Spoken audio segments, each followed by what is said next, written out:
Chris is basically a jack of all trades, but a master of none. He's just an average guy with a talent that lets him learn anything in an instant.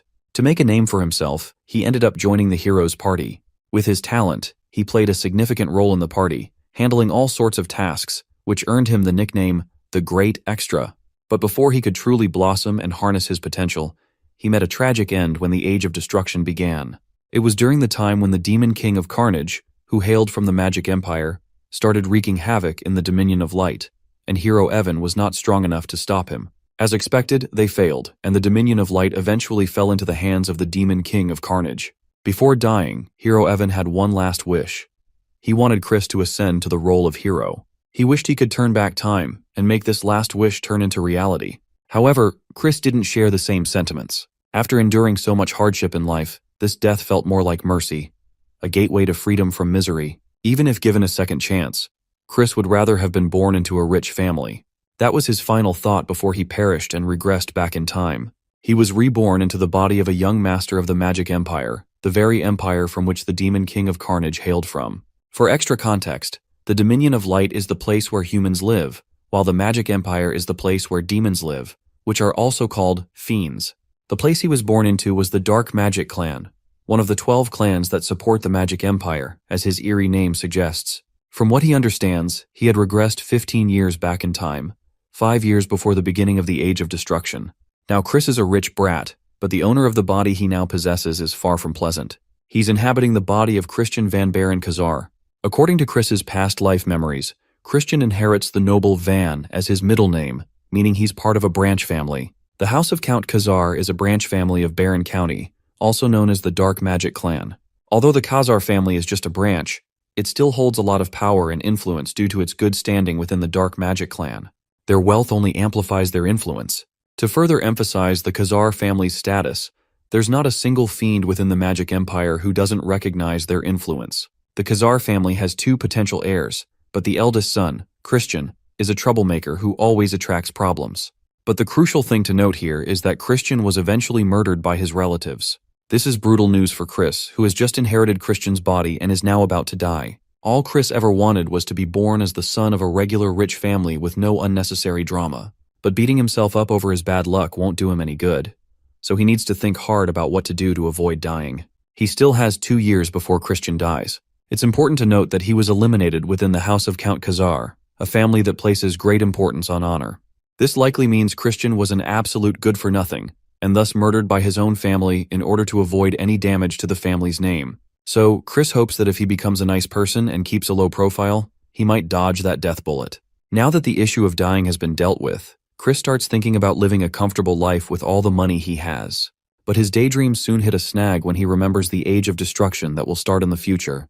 The Demon King of Carnage started the war to sacrifice humanity and complete Ragnarok. By the time anyone realized this, it was already too late, and both the Dominion of Light and the Magic Empire met their tragic ends because of Demon King's selfish desire. If Chris truly wants to survive, he'll have to figure out a way to stop the coming apocalypse. The Demon King of Carnage is powerful on his own, but he also has an entire army of loyal fiends from the Magic Empire.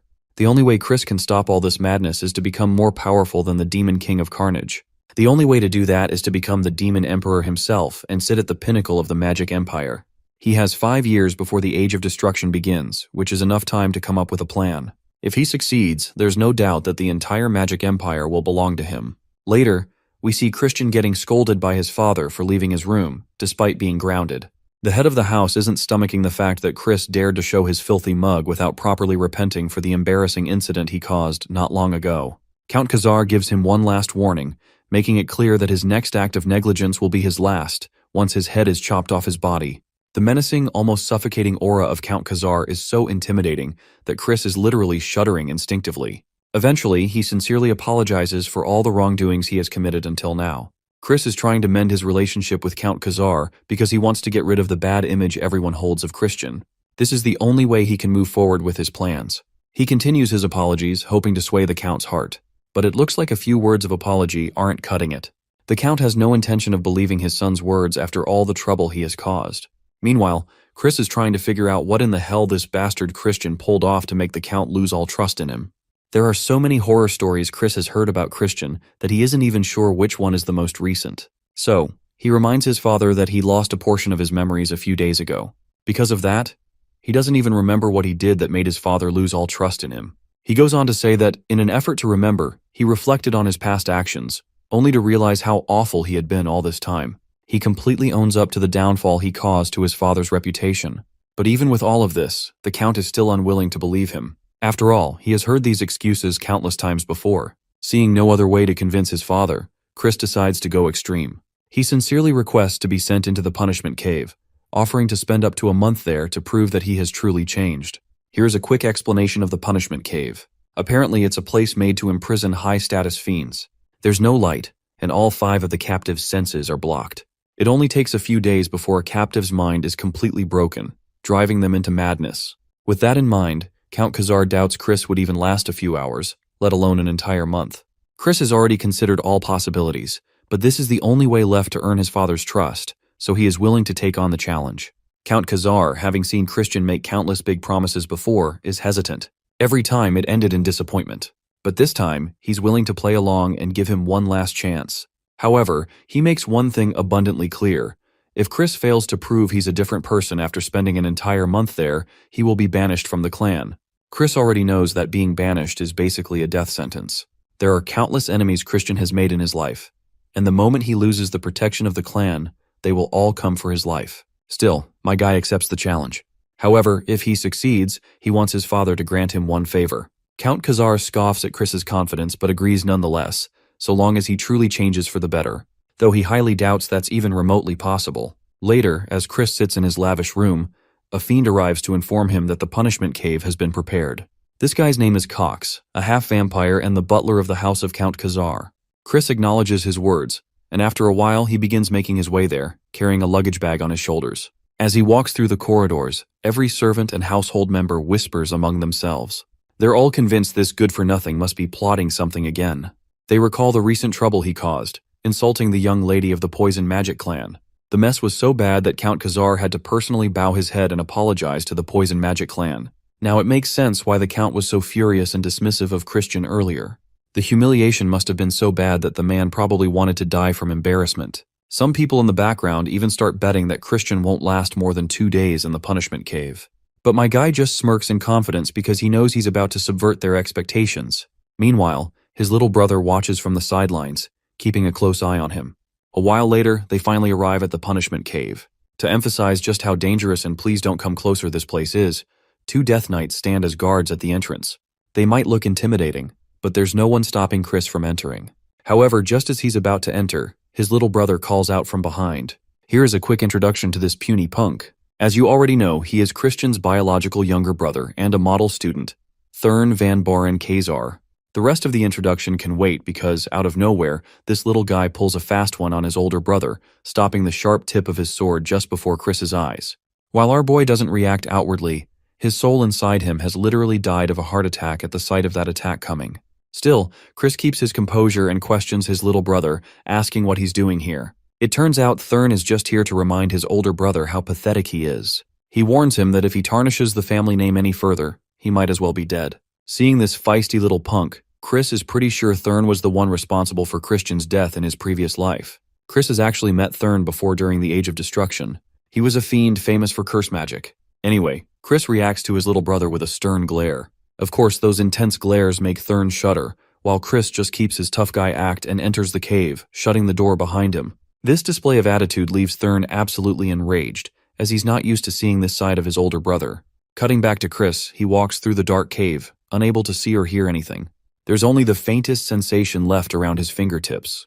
Thinking about it, this sensation seems deliberately left there so that prisoners can feel the objects they bring inside. Otherwise, they might starve to death if they can't fumble through their supplies. Still, an ordinary person would quickly feel mentally drained in such a place. But this doesn't affect Chris. After all, he's experienced worse during his time as a treasure hunter. To be honest, having his senses cut off is exactly how he wanted it. This way, he can focus inward and look inside himself. It's the only way he'll be able to fix this wreck of a body. Sure, it will take time and a whole lot of luck, but with the medical skills he learned back when they called him the Divine Hand, plus the bone compression art he modified, he is sure that he can pull this off. And being the rich guy he is now, he has access to magic stones with various properties, so fixing his body in this place won't be a problem at all. He honestly thought he wouldn't be able to get his hands on magic stones since they're so expensive. But it looks like this is one of the perks of being rich. In his previous life, Hero Evan and he had to struggle just to obtain them. His first step will be to use a white magic stone, which will purify any toxins in his body. It might be a boring process, but it's an essential stage. He'll need to meticulously clean the toxin buildup across his body with white mana. Even the smallest mistake would cause immense pain, but for Chris, it's a walk in the park. He can handle it just fine without even putting much effort into it. Meanwhile, back with Count Kazar. He asks his butler about Christian. The butler reveals that Christian obediently entered the punishment cave. He's sure that Christian is going to be so wrecked that he won't even have the strength to call for help. These unsettling words only serve to make Count Kazar even more worried. He starts questioning himself, wondering if it was the right decision to let him go inside. Count reflects on how Christian had such a promising future as a child, so he is unsure how he could have broken apart so suddenly. For a moment, he even starts to question if Christian's exceptional talents went to his head. Regardless of the reason behind his downfall, the Count would rather see Christian die crippled than live miserably. As much as he wants to place faith in Christian's words, he just can't bring himself to do it. After all, this isn't the first time his son has tricked him with smooth talk. Count then questions his butler, asking if he noticed Christian carrying anything when he entered the cave. The butler hesitates to reveal anything, but under Count Kazar's scrutiny, he's forced to open his mouth. He reveals that Christian carried magic stones with him into the cave. Among them were dream stones, which can make anyone hallucinate. The butler fears that since they don't know what exactly Christian is up to, they should open the cave immediately. But Count Kazar responds sternly with a firm no. Even if Christian is plotting something shady, it's all the more reason to let him die there miserably. A month passes, and Count Kazar finds himself standing right outside the cave's entrance. Before Chris even makes an appearance, the Count has already convinced himself that his son is as good as wrecked by now. But of course, his expectations are completely subverted when he sees Christian emerging from the cave, with a broad smile on his face. As surprising as it is, there's no denying that Christian has fulfilled his promise by returning as a completely different person. The Count can't help but notice the brightness in his son's eyes, something he hasn't seen since Christian was a child.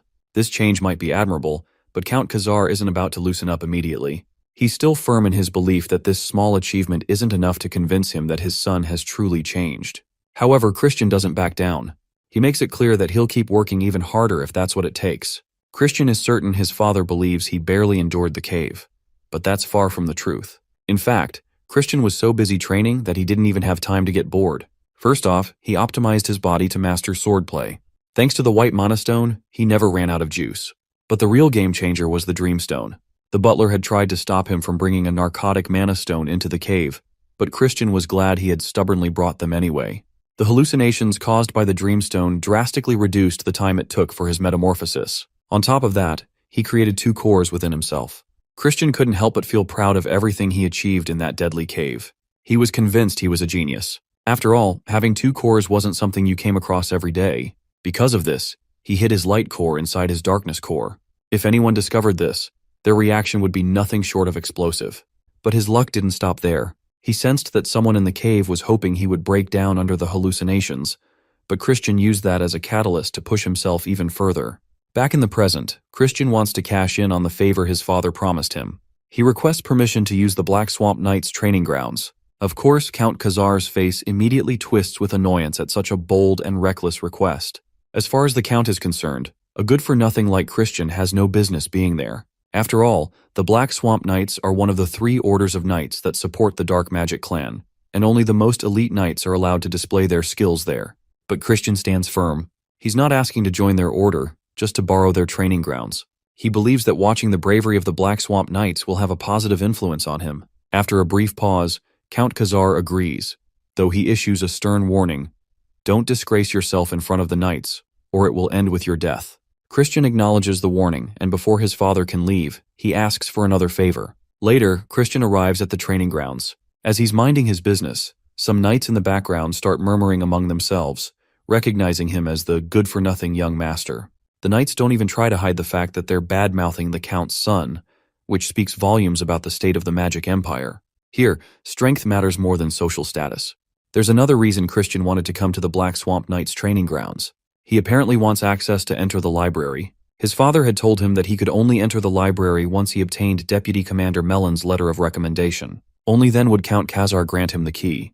You see, the library houses all the dark magic grimoires of the Kazar house, and to learn dark magic, Chris must gain access.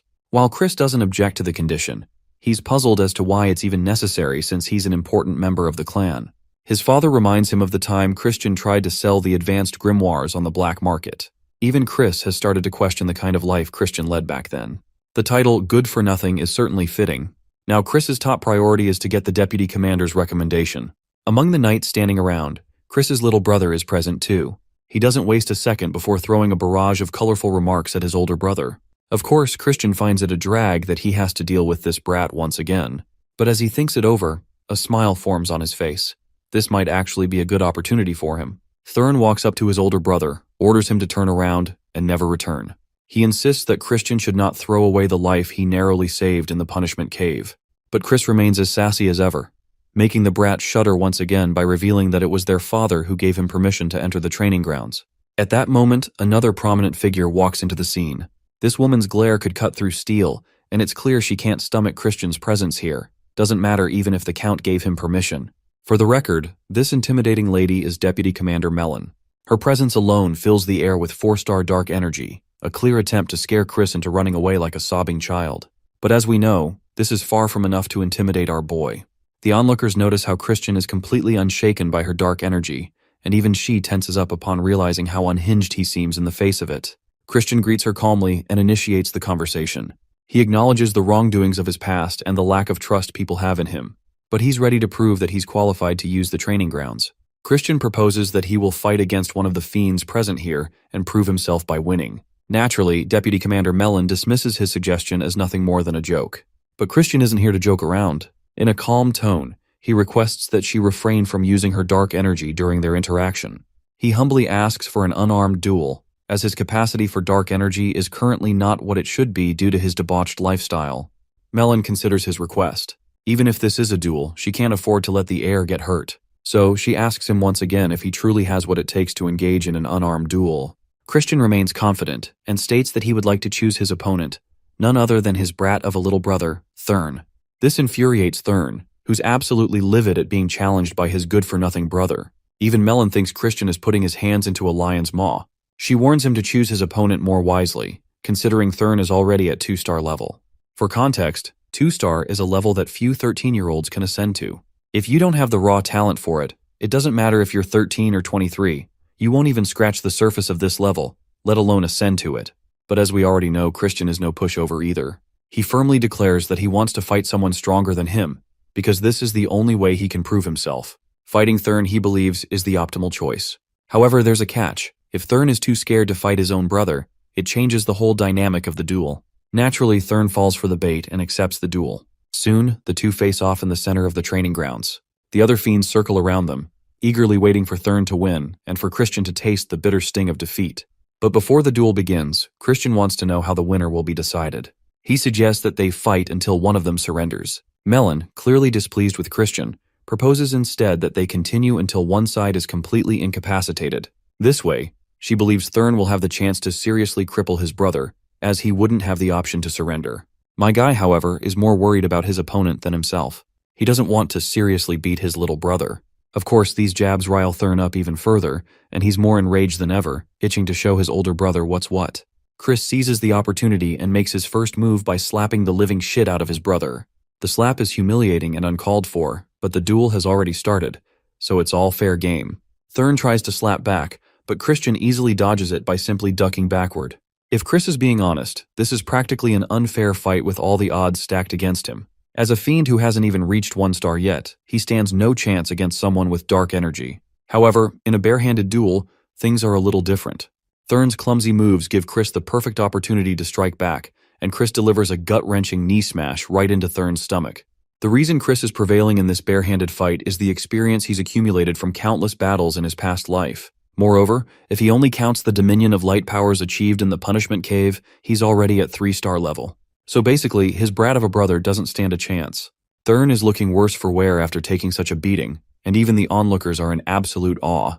Meanwhile, Chris starts throwing jabs to further annoy his little brother. It looks like his silly remarks are doing the trick. Internally, he is having an absolute blast watching this brat struggle. Thurn, on the other hand, is certain that Christian must be using some kind of trick. Christian lets him know there are no tricks at play. It's simply that Thurn is weak sauce. That remark hits hard and Thurn feels the sting. While Chris continues his goofy teasing, Thurn can't take it anymore. He balls up his fist, dark energy exuding from him ominously, and throws a punch. Chris easily avoids the direct hit, but Thurn continues his relentless barrage of punches, none of which even scratch Chris. Eventually, Chris parries one of the punches, and after canceling out his little brother's dark energy, he lands a brutal hit on him. That one punch is enough to make Thurn cough up blood before collapsing to the ground. The spectators burst into murmurs and gossip, believing that Thurn must have let his guard down, or simply didn't want to hurt his trash of a brother. After all, Thurn getting knocked out by his good-for-nothing older brother doesn't make sense. But Deputy Commander Mellon knows exactly what just happened, and it's causing her to go absolutely bonkers with astonishment. Chris, on the other hand, wants Mellon to confirm if he's proven himself, or if there's still something left to do. Mellon, still stunned, confirms that he has indeed proven himself. This confirmation sounds like music to Christian's ears, and now he's ready to set his next plan into motion. Later, sitting in his room, Chris reflects on how he's finally reached 1 star in dark magic. Since he's still not fully accustomed to handling dark energy, and there was a lot of residue left over by Christian, it took longer than expected. As for wielding the power of light at the same time, he'll need to raise his level further before that's possible. Suddenly, his assigned maid, Marie, appears upon his call. She's actually a high-level evil spirit, a banshee.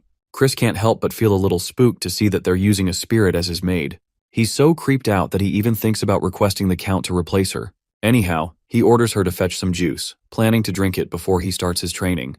Marie acknowledges his orders but wants to confirm if she should prepare the juice with human blood, since blood juice tastes far better than anything else. She continues to insist on the blood juice, while Christian, totally disturbed by her morbid suggestions, just wants strawberry juice, nothing more.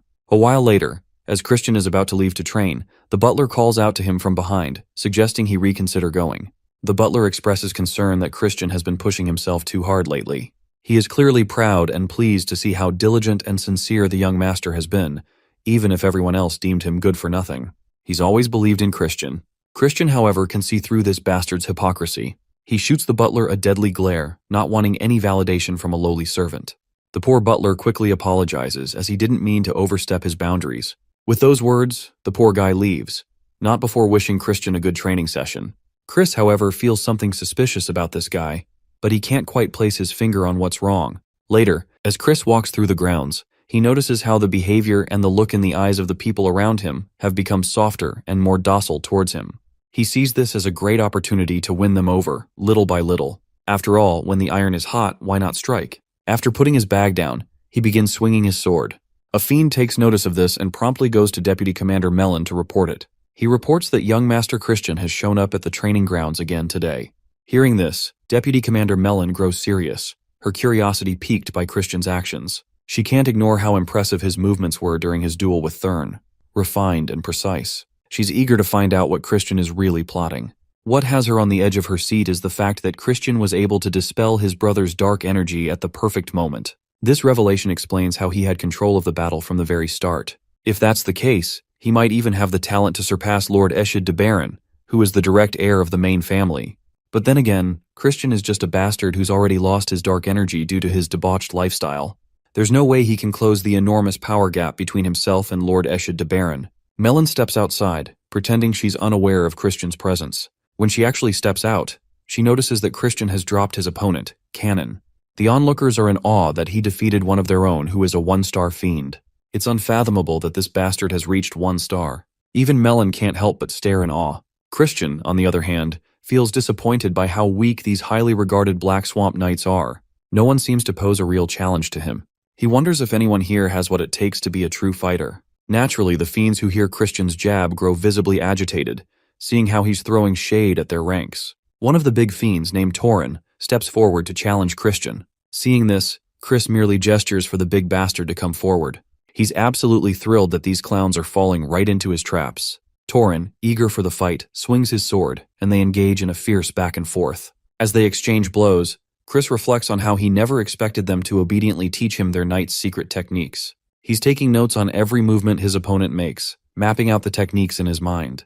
It doesn't take long before he realizes that the swordsmanship technique Torin is using is known as mud swordsmanship, a highly rumored style. After noting the technique, he decides to try it out for himself. The moment he does, he lands a precise strike right across Torin's face. With just that much, The once mighty Tauren is kissing the ground. As usual, the other fiends witnessing this fight are in utter awe, including Deputy Commander Melon.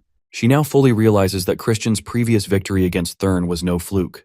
Once again, my guy expresses his disappointment. Before all this, he used to hold these knights in high regard, but now they've turned out to be nothing more than punching bags. He then directly throws shade at Deputy Commander Melon for nurturing such weak and pathetic warriors. The fiends on the sidelines know full well that Christian should not be messing with Deputy Commander Melon, and Melon thinks the same. She's sure that Christian's unexpected victories are getting to his head. But my guy is ready to prove his prowess, and to do that, he directly challenges her. Of course, the lady takes the bait. In a fit of rage, she swings her sword so hard that the sheer pressure obliterates the ground beneath them. By now, she is absolutely losing it, her rage bubbling up after the constant humiliation Christian has caused her. This display of power is meant to show that she could take him down in seconds if she had to. My guy doesn't shy away from admitting that she indeed has the upper hand with her full strength, but he argues that it's not fair. According to the rules, the use of dark energy is only allowed against opponents up to 1-star level, and since he is only 1-star level, she can't possibly use dark magic against him. She is only allowed to use dark energy. He claims it's only fair they fight with wooden swords. Melon agrees to his suggestion. Even with this handicap, she's sure she can obliterate his legs with just a wooden sword. No need to waste any time with jibber-jabber, let the battle begin. Deputy Commander Melon takes the initiative, throwing her sword down at Christian. He blocks her direct attack with his own sword, and they engage in a fierce exchange of blows. Their movements are so fast that the onlookers can barely follow. What's even more mind-boggling is that Christian is holding his own against her. Even Melon herself is starting to get agitated, realizing that no attacks are landing on him. Even though he's just a weakling and shouldn't stand a chance against her, the situation is eerily similar to the previous fights where his opponents failed to land a single blow on him. Seeing the distress on her face, Chris can't help but throw jabs at her, which only further irritates her. She raises her sword, charging it with dark energy, and brings it crashing down. But Christian dodges it with ease, charging at her and landing a hard head smash straight to her face. The impact causes her nose to burst. This strike was a calculated risk from our boy's side. He realized that as long as Melon's dark magic was bound, she wouldn't be able to block such an opening with just physical strength alone. His hunch was right on the money. If Melon were a fiend who focused solely on the sword, that wouldn't have worked. Instead of breaking into a cold sweat after having her blood spilled, Melon bursts into hearty laughter. She finds it kind of adorable and funny because she never expected him to headbutt her. Finally, she admits that she was wrong to look down on him, and promises to personally give him the extra attention he deserves to help increase his growth. But then, Christian reveals something shocking. When he headbutted her, he scratched her neck. If his nails had been laced with poison, she would have been a goner by now. Melon sincerely accepts her defeat and is ready to grant him whatever wish he requires. However, she wants another duel with him. Chris has no problem with a rematch, but he makes a request in return. Melon agrees without hesitation. Taking advantage of the opportunity, Chris asks if she can kneel before him. It's a shocking request. For Melon, this is an impossible ask. Her loyalty lies with the main family of the dark magic clan, House Baren. Chris acknowledges what she's implying but assures her it won't matter when he ascends as the next leader of the clan, ultimately making him the top dog. Melon is taken aback by this, dismissing it as wishful thinking. After all, there are 5 young lords recognized for succession rights, and they're all direct descendants of the main family. Christian, as a bastard, doesn't stand a chance. Christian flashes a cunning smile, reminding Melon that there's no rule preventing a branch family member from becoming a young lord. Regardless, he accepts the challenge for another duel. However, their next fight will take place in a month, and there will be no restrictions, meaning they can go all out. Melon has no problem with this. In fact, she can already envision the humiliating defeat that awaits him. Chris, on the other hand, warns her not to be too sure. After all, the world is unpredictable. With that, he bids her farewell and promises to see her in a month. He silently vows to make her realize who her true loyalty belongs to. Later, Christian presents the letter of recommendation from Deputy Commander Melon to his father. As he hands over the recommendation letter, he also takes the opportunity to provide feedback on the Fiend's lackluster fundamentals and suggests that more focus be placed on their training. The scene then shifts to a little earlier, where Melon, having faced Christian on the battlefield, reveals everything to his father regarding his growth. Despite his low star rank, he easily defeated opponents with solid foundations, and even Melon herself had been humbled by his unexpected skill. She admits she enjoyed the fight, though the defeat caught her off guard. In the present, the Count continues to stare at his son, taking a long, silent moment to make sure the person standing before him is indeed Christian. Finally, he extends his hand, handing over the key to the library. Later, Christian feels a sense of satisfaction while holding on to the key. Not only did he obtain the library key, but he also earned Melon's trust. You see, Melon is a fiend from the main family of the Dark Magic clan, was once a 6-star high fiend during the Age of Destruction. If Christian wants to take control of the entire Dark Magic clan, he must have her on his side. He hasn't completely won her over yet, but he's confident that a month will be enough time. As he walks away, feeling proud of his achievements, he recalls Count Kazar's confused yet undeniably proud expression. Chris recognizes that even fiends have familial attachments, and he can tell that Count Kazar is a far better father than the one he had in his previous life. For that reason, he promises himself to make his new father proud. Once inside the library, Chris takes note of all the grimoires forbidden in the Dominion of Light, such as blood magic, summoning studies, and curse studies among them. He pulls a book from the shelf, but just as he does, his evil spirit maid suddenly appears, startling him. When he asks what she's doing there, she reveals that she used to be the librarian in this very place. She also admits that she has feelings for Christian, but he doesn't reciprocate her affections. Despite this, she continues to flirt with him, much to his discomfort. On a more serious note, she points out that the grimoire Christian chose is a 4-star dark magic book known as Binding Seal, and she's not sure how he plans to comprehend it. Christian, puffing up his chest, confidently declares that he's a genius. Marie, not buying this crap, nonetheless puts on a supportive facade and praises him. Out of curiosity, she asks why he chose this book, and he cryptically replies that he's trying to catch a rat. The suspense hangs in the air as the scene transitions to Chris doing his usual drills with the fiends. He reflects on his potential suspects that might be the rats he is looking for. First in the list is Thurn, his little brother, who despises him more than anyone in the house. Second is Cox, their butler, who isn't a descendant of the clan but has free access to the punishment cave. Fiends hold the powerful people in higher regard than those of who are of higher social status, so it doesn't make sense for Cox to be circling around a guy like him who is just a weak sauce. It's possible there's a third party behind Cox's actions, but whoever it is wants to bring Christian down. What's most notable, though, is that Cox gave him a dreamstone before he headed to the punishment cave, which is effectively a death sentence. To catch the rats, Chris decides to play the role of the bastard his enemies want him to be. If they see him running his life into the ground, they'll likely get hopeful, making it easier for him to spot who's behind the scheme. He abruptly stops in the middle of his training, throwing a tantrum about how difficult everything is. He quits the drills for the day, deciding to rest. His sudden change catches the others off guard, just as he expected. Later, at the dining table with his father, Chris throws a scene. His father, boiling with fury, feels like a fool for ever thinking his son could redeem himself. In immense disappointment, he leaves the table. As Chris watches the Count sulk, he feels a twinge of sadness, but he knows it's for the greater good of the family. He works hard to spread rumors that he's returned to his old and rebellious ways, like bullying maids while they clean, wasting money like it's water. But when he wants to drink alcohol, his personal maid always makes wine with no trace of alcohol. Chris tries to get her to make real alcoholic drinks because this is part of his plan to catch a rat. He's hoping whoever is behind the plot will think he's back to being the wasteful bastard they want him to be. He then shows his mastery of the Binding Seal spell that catches even his loyal maid off guard. She is left bewildered to see that he has already mastered the spell, but Chris wastes no time in bragging about his genius, something he's been claiming all along. He explains that while all the time he spent causing trouble, he was also secretly studying in order to master multiple spells. Before he can celebrate, his little brother Thurn arrives in his room unannounced. Seeing this, Christian quickly flips his mental switch and instantly transforms from the sober genius into a drunken degenerate bastard, playing the role of a loser. Thurn's eyes narrow with anger as he is finally convinced that nothing has changed about his bozo brother. This angry and intense reaction of Thurn confirms to Chris that he is not involved in any of the schemes against him. Since Thurn is clean, he decides to share a part of his secret with him, revealing that there's a rat in the house, a traitor who wishes to see his downfall. Chris plans to play the part of the reckless fool for now, pretending to be exactly what his enemies want him to be, so they can be easily identified. To further convince his brother, he shows him the wine he's been drinking, letting Thurn smell it to show that it's fake, meant only to maintain his facade. While Chris is still unsure who the rat is, he's certain he's getting closer to luring them out. Just then, a servant rushes in after hearing the sound of breaking glass. Christian immediately returns to his drunken persona, demanding the servant tell the butler that the wine he sent is the wrong one, and to bring him the proper bottle. The servant apologizes profusely before informing Chris that Cox is currently busy. Chris, still acting like a sailor after too many drinks, decides to pay the butler a personal visit. His brother, in the background, can only watch in disbelief seeing how realistically this bastard is performing the role of drunkard bozo. When Christian finally meets Cox, he deliberately flips the bottle of wine over the butler's head, causing it to spill all over him. He accuses him of trying to play dirty tricks by sending him the wrong wine. Cox apologizes and insists that the proper wine will be brought immediately.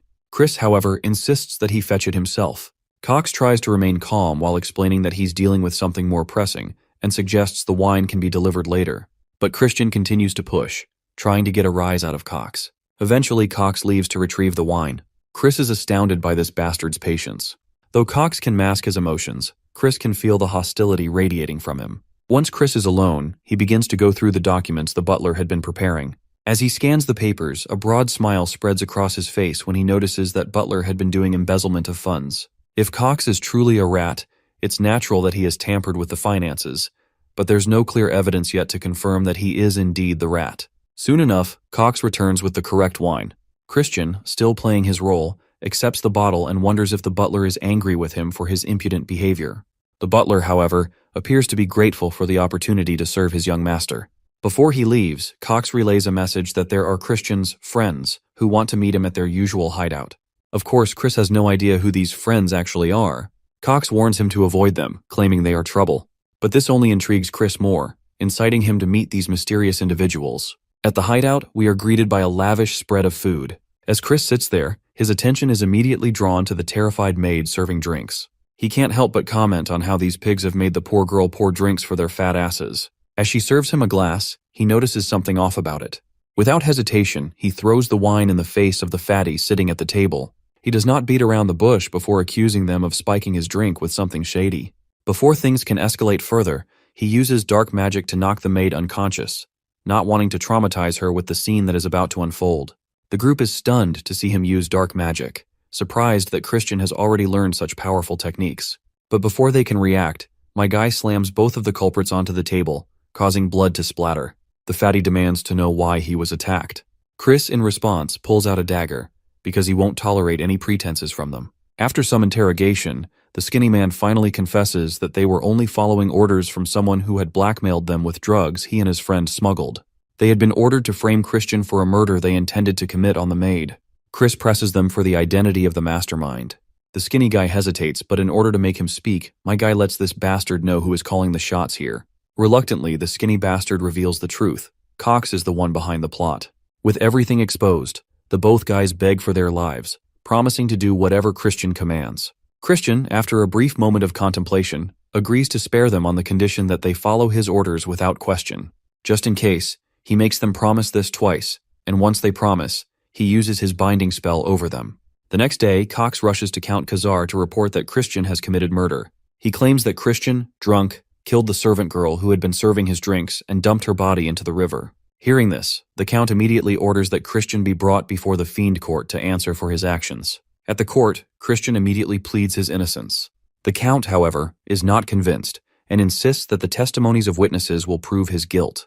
Christian calmly declares that the murder never happened, and therefore, the witnesses must be mistaken. To prove his point, Christian points to the maid, who, to everyone's shock, walks into the courtroom perfectly alive and well. The two conspirators begins to panic when they realize that they are about to get screwed. The maid reveals that Christian actually helped her by escorting her home and even giving her money to help pay her rent.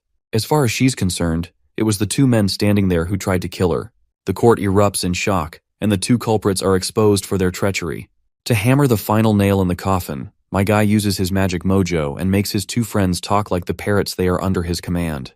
They admit to giving a false report about Christian taking the life of a young girl. Furthermore, they were ordered by Butler Cox to frame the young master for this murder. Unsurprisingly, the butler begins to panic and starts defending himself as if his life depends on it, which, well, it does. Chris already knew this jackass would react exactly like this, so he had already prepared for it.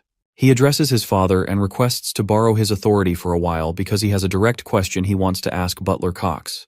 He promises that this one question alone will separate the milk from the water. His father agrees and promptly gives Cox the opportunity to defend himself. So Cox is advised to stand in the defendant's stand. Before Chris can ascend to jury's stand, his father lets him know that if he abuses his authority, he will be stripped off it immediately. Once Chris ascends to the judge's stand, he proceeds to question Cox with the authority he has been granted. First of all, he wants defendant Cox to swear that he will speak nothing but the truth. Cox, of course, swears right away, not that he has a choice. But as soon as Cox swears twice, my guy uses his binding seal magic on him. Even the people in the courtroom can't help but notice. Their reaction is one of awe because there is no way in hell a mere brat should be able to wield 4-star dark magic. Before proceeding further, we learn a little about this binding seal. Basically, my guy modified the binding seal so it could be used even with a lower star rank. However, it has additional conditions. Chris needs the target to swear twice. Now it makes sense why he made Cox swear twice, and also why he made those two goons promise twice before hijacking their brains. Now that the binding seal is a success, my guy questions this shithead about why he hired those two to slander his name. The binding seal begins consuming Cox's mind when he tries to avoid answering. He manages to endure the pain for a bit, but eventually he reveals that he received orders from someone. The man who gave him the order also threatened him about the corruption he had been involved in with the finances, so Cox had no choice but to comply. Before making Cox admit anything further, my guy wants him to confirm whether he is talking about the embezzlement he has been committing behind the Count's back. After confirming this little fact, Chris proceeds further with the trial, asking about the person who gave him the order. When Cox refuses to speak, the pain intensifies, forcing him to utter the name Sir Eshid. This news drops like a nuke on everyone when they realize that it was the second son of the dark magic clan, Sir Eshid de Baron, who was pulling the strings. Cox further reveals that now that he has spilled everything, he will be killed by Eshid. But before Sir Eshid can pose any threat to Cox's life, my guy severs this traitor's head right in front of Count Kazar. Before anyone can start yapping about his bold move, Chris clarifies that he punished the sinner under the authority he borrowed from the Count. The Count then questions Christian about why he deemed Cox deserving of a death sentence. Well, Chris's reason is simple. Even if this bastard were left alive, the Main family would likely fabricate evidence and cover up the incident. And getting on the Main family's bad side is the last thing they can afford. Furthermore, this incident has revealed to everyone how Eshid tried to sabotage him. In the next moment, Count Kazar conjures a portal, and both father and son step into the secret training grounds to have a private chat. After all, there were just too many people in the courtroom. From what the Count understands, the only reason Eshid is causing trouble is because of the succession conflict. The Count knows very well that one family's power and authority are directly tied to the successor they support, so it's only natural for Eshid to feel threatened. However, with things as they stand now, the Count wants to support the first young lady since the first young lord is not an option. But this is then Chris puts himself up as the next option. He wants to volunteer to become the next successor. It goes without saying that the Count is dismissive of the idea. It's impossible. But Christian reminds his father that anyone from a branch family can be recognized as a potential successor if they possess the necessary ability. His father, however, believes that this is only true on paper. Something like this happening in their clan is unprecedented. That's when Chris reminds his father that Eshid sees him as a potential rival, which is the only reason he wanted to eliminate him. The Count does acknowledge that Christian might have been more talented than Eshid during childhood, but as of now, Eshid is far ahead. Chris, however, believes that he has already started catching up, and to speed up his growth even further, he wants his father to use his authority to recommend him for the sacred dark rite, which is set to take place 2 months from now. The Count reminds him that one must be at least a 2-star to even consider participating in the rite. Well, that's the least of Christian's concerns. He promises to reach 2-star within the next 2 months, so he hopes his father will grant him this favor. Well, looks like the Count has no choice but to heed the young master's command. Later, we see servants murmuring among themselves about how much our boy has changed. Rumors are spreading that the Count has been personally training him these days. The training Christian is going through is said to be so tough that even senior knights can barely endure it. We then promptly cut to our boy, who is cutting down stuff with the new sword techniques he has learned. Seeing his progress, even the Count is astonished at how fast Christian is adapting. Like he's learning in days. The Count is further shocked when he sees Christian pull off another technique against a training dummy, slicing it limb from limb. Apparently, Chris mixed the mud swordsmanship with the black scythe sword energy, creating an ultimate technique capable of cutting clean through, something mud swordsmanship alone couldn't achieve. Of course, the Count's soul practically leaves his body upon seeing such prowess. Normally, using 2 techniques at the same time would make it difficult to cast curses, but Chris shrugs it off as super easy. In fact, it's barely even an inconvenience for him. 15 days pass, and we see our boy totally drained on the ground. While this dude can pull off complex swordsmanship mojo, he can't handle the strain of cardio after running. What's worse, there's no way to cheat his way out of it since stamina accumulates gradually. As he catches his breath, Deputy Commander Mellon pops up out of nowhere. She's just here to give him a soft reminder about the looming duel, which is just around the corner. She's eagerly anticipating the fateful day when they will exchange blows again. While he's trying his best to improve, she believes it's still not enough to close the power gap between them. Thus, his dream of making her kneel before him is just a thought that exists in his head. But Chris is confident, determined to make this thought a reality. She likes his warrior spirit, so before leaving, she commends him for it and hopes to see him bring out the best version of himself, just so he can entertain her enough. For context, Melon is currently an upper 4-star. Within a single stage, there are 3 tiers: lower, middle, and upper. Even though Christian is an upper 1-star, he's still way below her level. But it looks like our bro already has a perfect plan to overcome this gap. After all, he's a rich brat now, and he plans to leverage that to his advantage. Later, he meets his evil spirit maid, Marie, who looks drop-dead gorgeous. Since this is their first outing together, she made sure to dress properly. It almost seems like she's turning this into a date. Christian, of course, denies inviting her along. He had only told her to prepare his bags, and that's it. But the way Marie looks so obsessive, it doesn't seem like the poor guy can catch a break. He even asked his father if he could lay off this obsessive, love-struck evil spirit and get an attendant who's human. But his father sadly reminded him of the master-servant contract Christian has with Marie. After all, a high-ranked banshee can't be managed without a contract. What's worse is that if he wants to cancel this contract, he's required to have a deep kiss with Marie. Back to the present, Christian once again reminds Marie that she can't come, as he's headed to a place where they'll encounter a lot of people. He worries that she might end up hurting people with her spiritual energy, which he doesn't like. Of course, Marie starts acting like a helpless, cute, snobbing puppy. After further guilt-tripping him about how she hasn't seen the outside world in decades, she finally charms her way into convincing him. While Christian reluctantly gives her permission to tag along, he still wants her to stay away from other people. The girl literally flips from a sobbing mess to a charming pretty lady upon getting permission. As she starts following him, she's quite curious about the purpose of this outing, to which he says that he wants to rack up some profits. Marie quickly showers him with the gold coins he told her to carry, reminding him that he already has plenty of money. So why does he need more? First of all, he makes it clear that this money isn't enough, and secondly, he wants her to put the damn money back. Anyhow, she continues to guess what he might be after, perhaps more gold or land ownership. But every guess she makes is way off the mark. Once they get to the carriage they're supposed to drive, Christian is hit by yet another uninvited guest tagging along on this journey. And that person is, of course, his little brother. Something Chris didn't expect. Apparently the kid wants to watch over him, in case he returns to his scoundrel self again. Also, it doesn't make it any better that this man reveals his intentions of gambling. Dude's trying to have a portfolio like the Tate brothers. Gambling isn't exactly a bad thing, especially since they're demons, and it's an activity recommended by their king. To make sure things go right, Thurn wants to follow his brother, which gives Chris the impression that he's really starting to worry for him. He teases the kid about it, causing a funny reaction from his baby brother. Thurn wants to beat him at the game, while Chris is starting to realize he's going to have so much fun exploiting the crap out of him. Arriving at their glamorous destination, both Marie and Thurn are stunned. To properly attend the event, Chris hands them a bunch of masks to wear to ensure their disguise. Also, he tasks her with a secret mission that Thurn doesn't know about. Chris simply instructs him to follow along, and shortly afterwards, they make their way inside the building. Immediately, they're taken as a joke by the people around.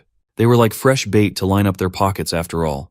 In the mood to have some fun, Chris makes a bet with his brother. The goal is to make the most amount of money in 1 hour, and the loser gets to decide a title for the other person. Chris picks out a long-ass title for his brother to call him upon his loss, and he excellently exploits his little brother's ego to force him into accepting the bet.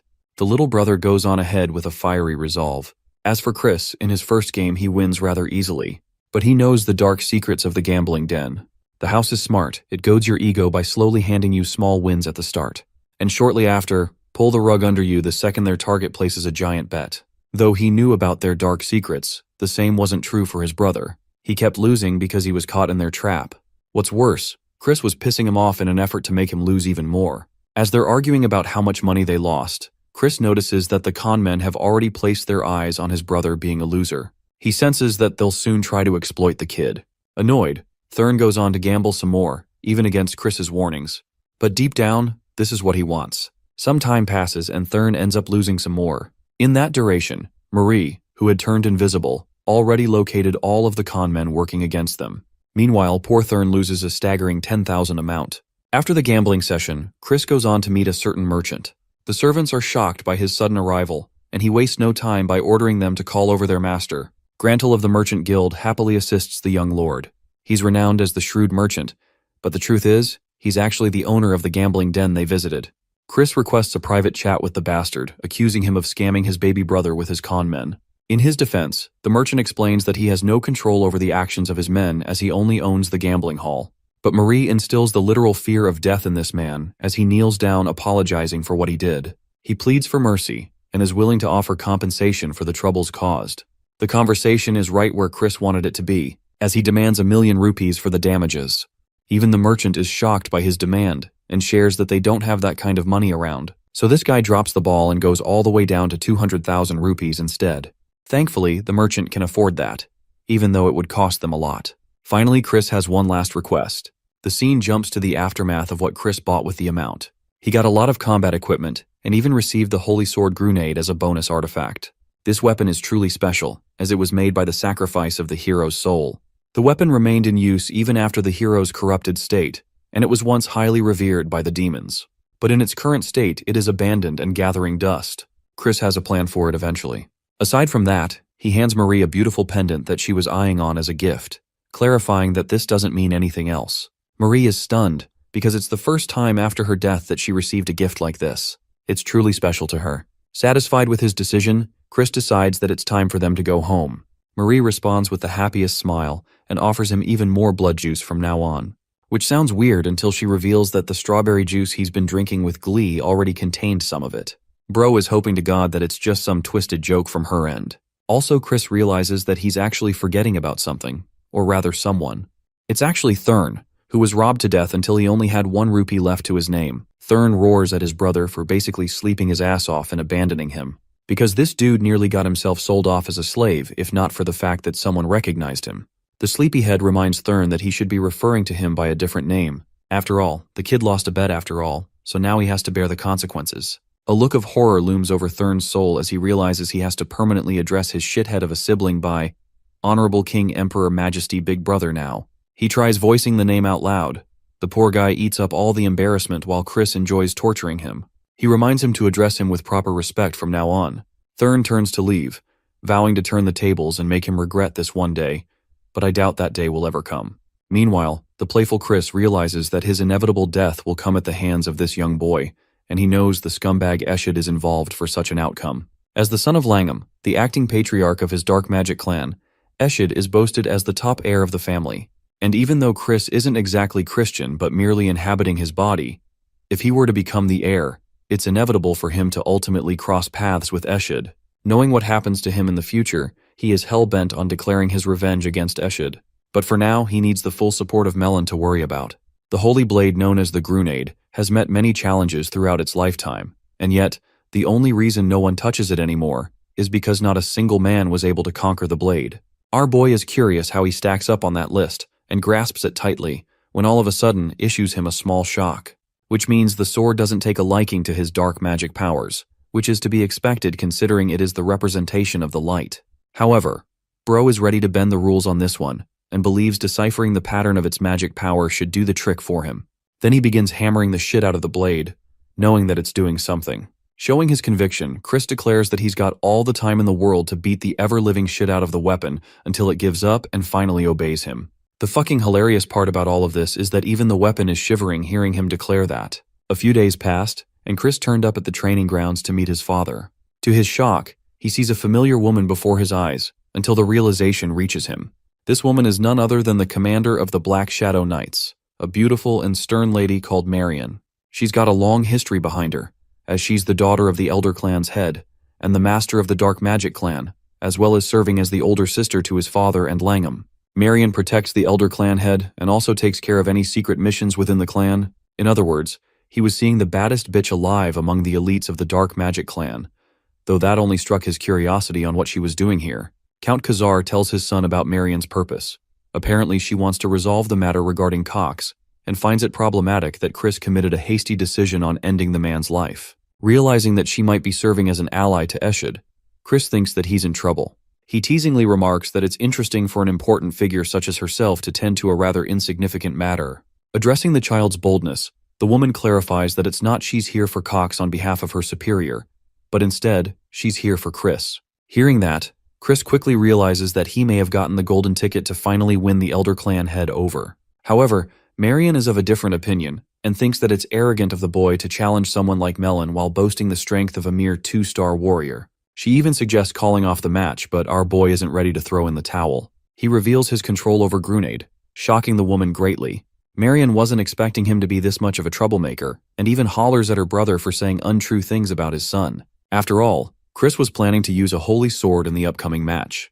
He taunts her, questioning if he's not allowed to use such a weapon, especially since his only objective is to win, no matter the method at his disposal. Marion surprisingly remarks that even the Elder Clan head couldn't conquer Grunade, so a mere boy like Chris is only going to meet his doom for being arrogant enough to use it. However, Chris is in the mood to fuck with her ego and fully unsheathes the blade, revealing that he's got it completely under his control. At first, Marion questions if this is some kind of trickery or if he's using a fake, but the moment she grabs onto the blade, it burns the crap out of her hand, causing her to toss the blade aside. She can't believe that Chris is casually picking up the weapon without any issues. He doesn't give away the main reason, but he does reveal one thing. The only reason he's able to do the impossible is because he's a genius. His confident declaration just now impressed his father, though their attention is thwarted when Melon walks right out and joins the conversation. She's impressed that he was able to tame the blade, but argues that the outcome of their battle will not change, as she'll make sure today is his last. The battle begins with a heavy swing from Melon, causing our boy to go on the defensive. Her speed and strength are on a whole different level, without any restrictions holding her down. Chris's confidence is starting to wane as their blades go on to clash against each other. Since Grunade is a holy sword, it affects the dark power of Melon's blade. But an even more impressive feat is the fact that this boy is maneuvering excellently while using the blade. He's actually pushing Melon back, causing Count Kazar to question how this is happening.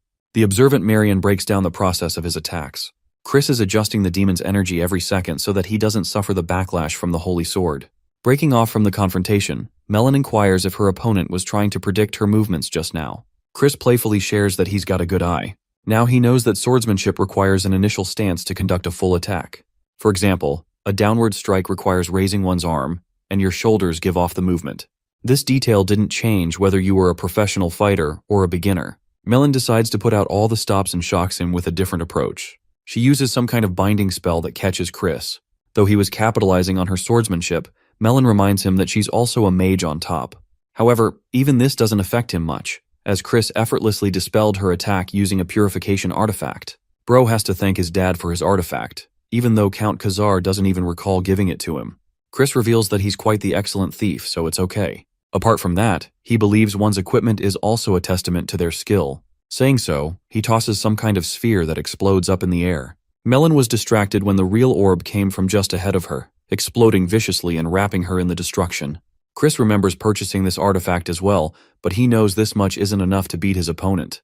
Melon's blade cuts past the fire and reaches Chris, who not only blocks the attack, but also shatters her weapon with a smile. The more this fight goes on, the more he impresses Count Kazar. Melon emerges from the aftermath of the orb, and maniacally reveals that she's having way too much fun. The chick's gone crazy, and she's curious how he's going to deal his next attack. Even Marion is afraid of seeing her lash out in such a state. But Chris capably uses this moment to his advantage, letting her attack slip by as he pins the blade to her neck. The battle is won, much to Melon's surprise, Marion's disappointment and Kazar's amazement. Instead of being a sore loser, Melon simply lets out a laugh, realizing that he did all that just to make a point.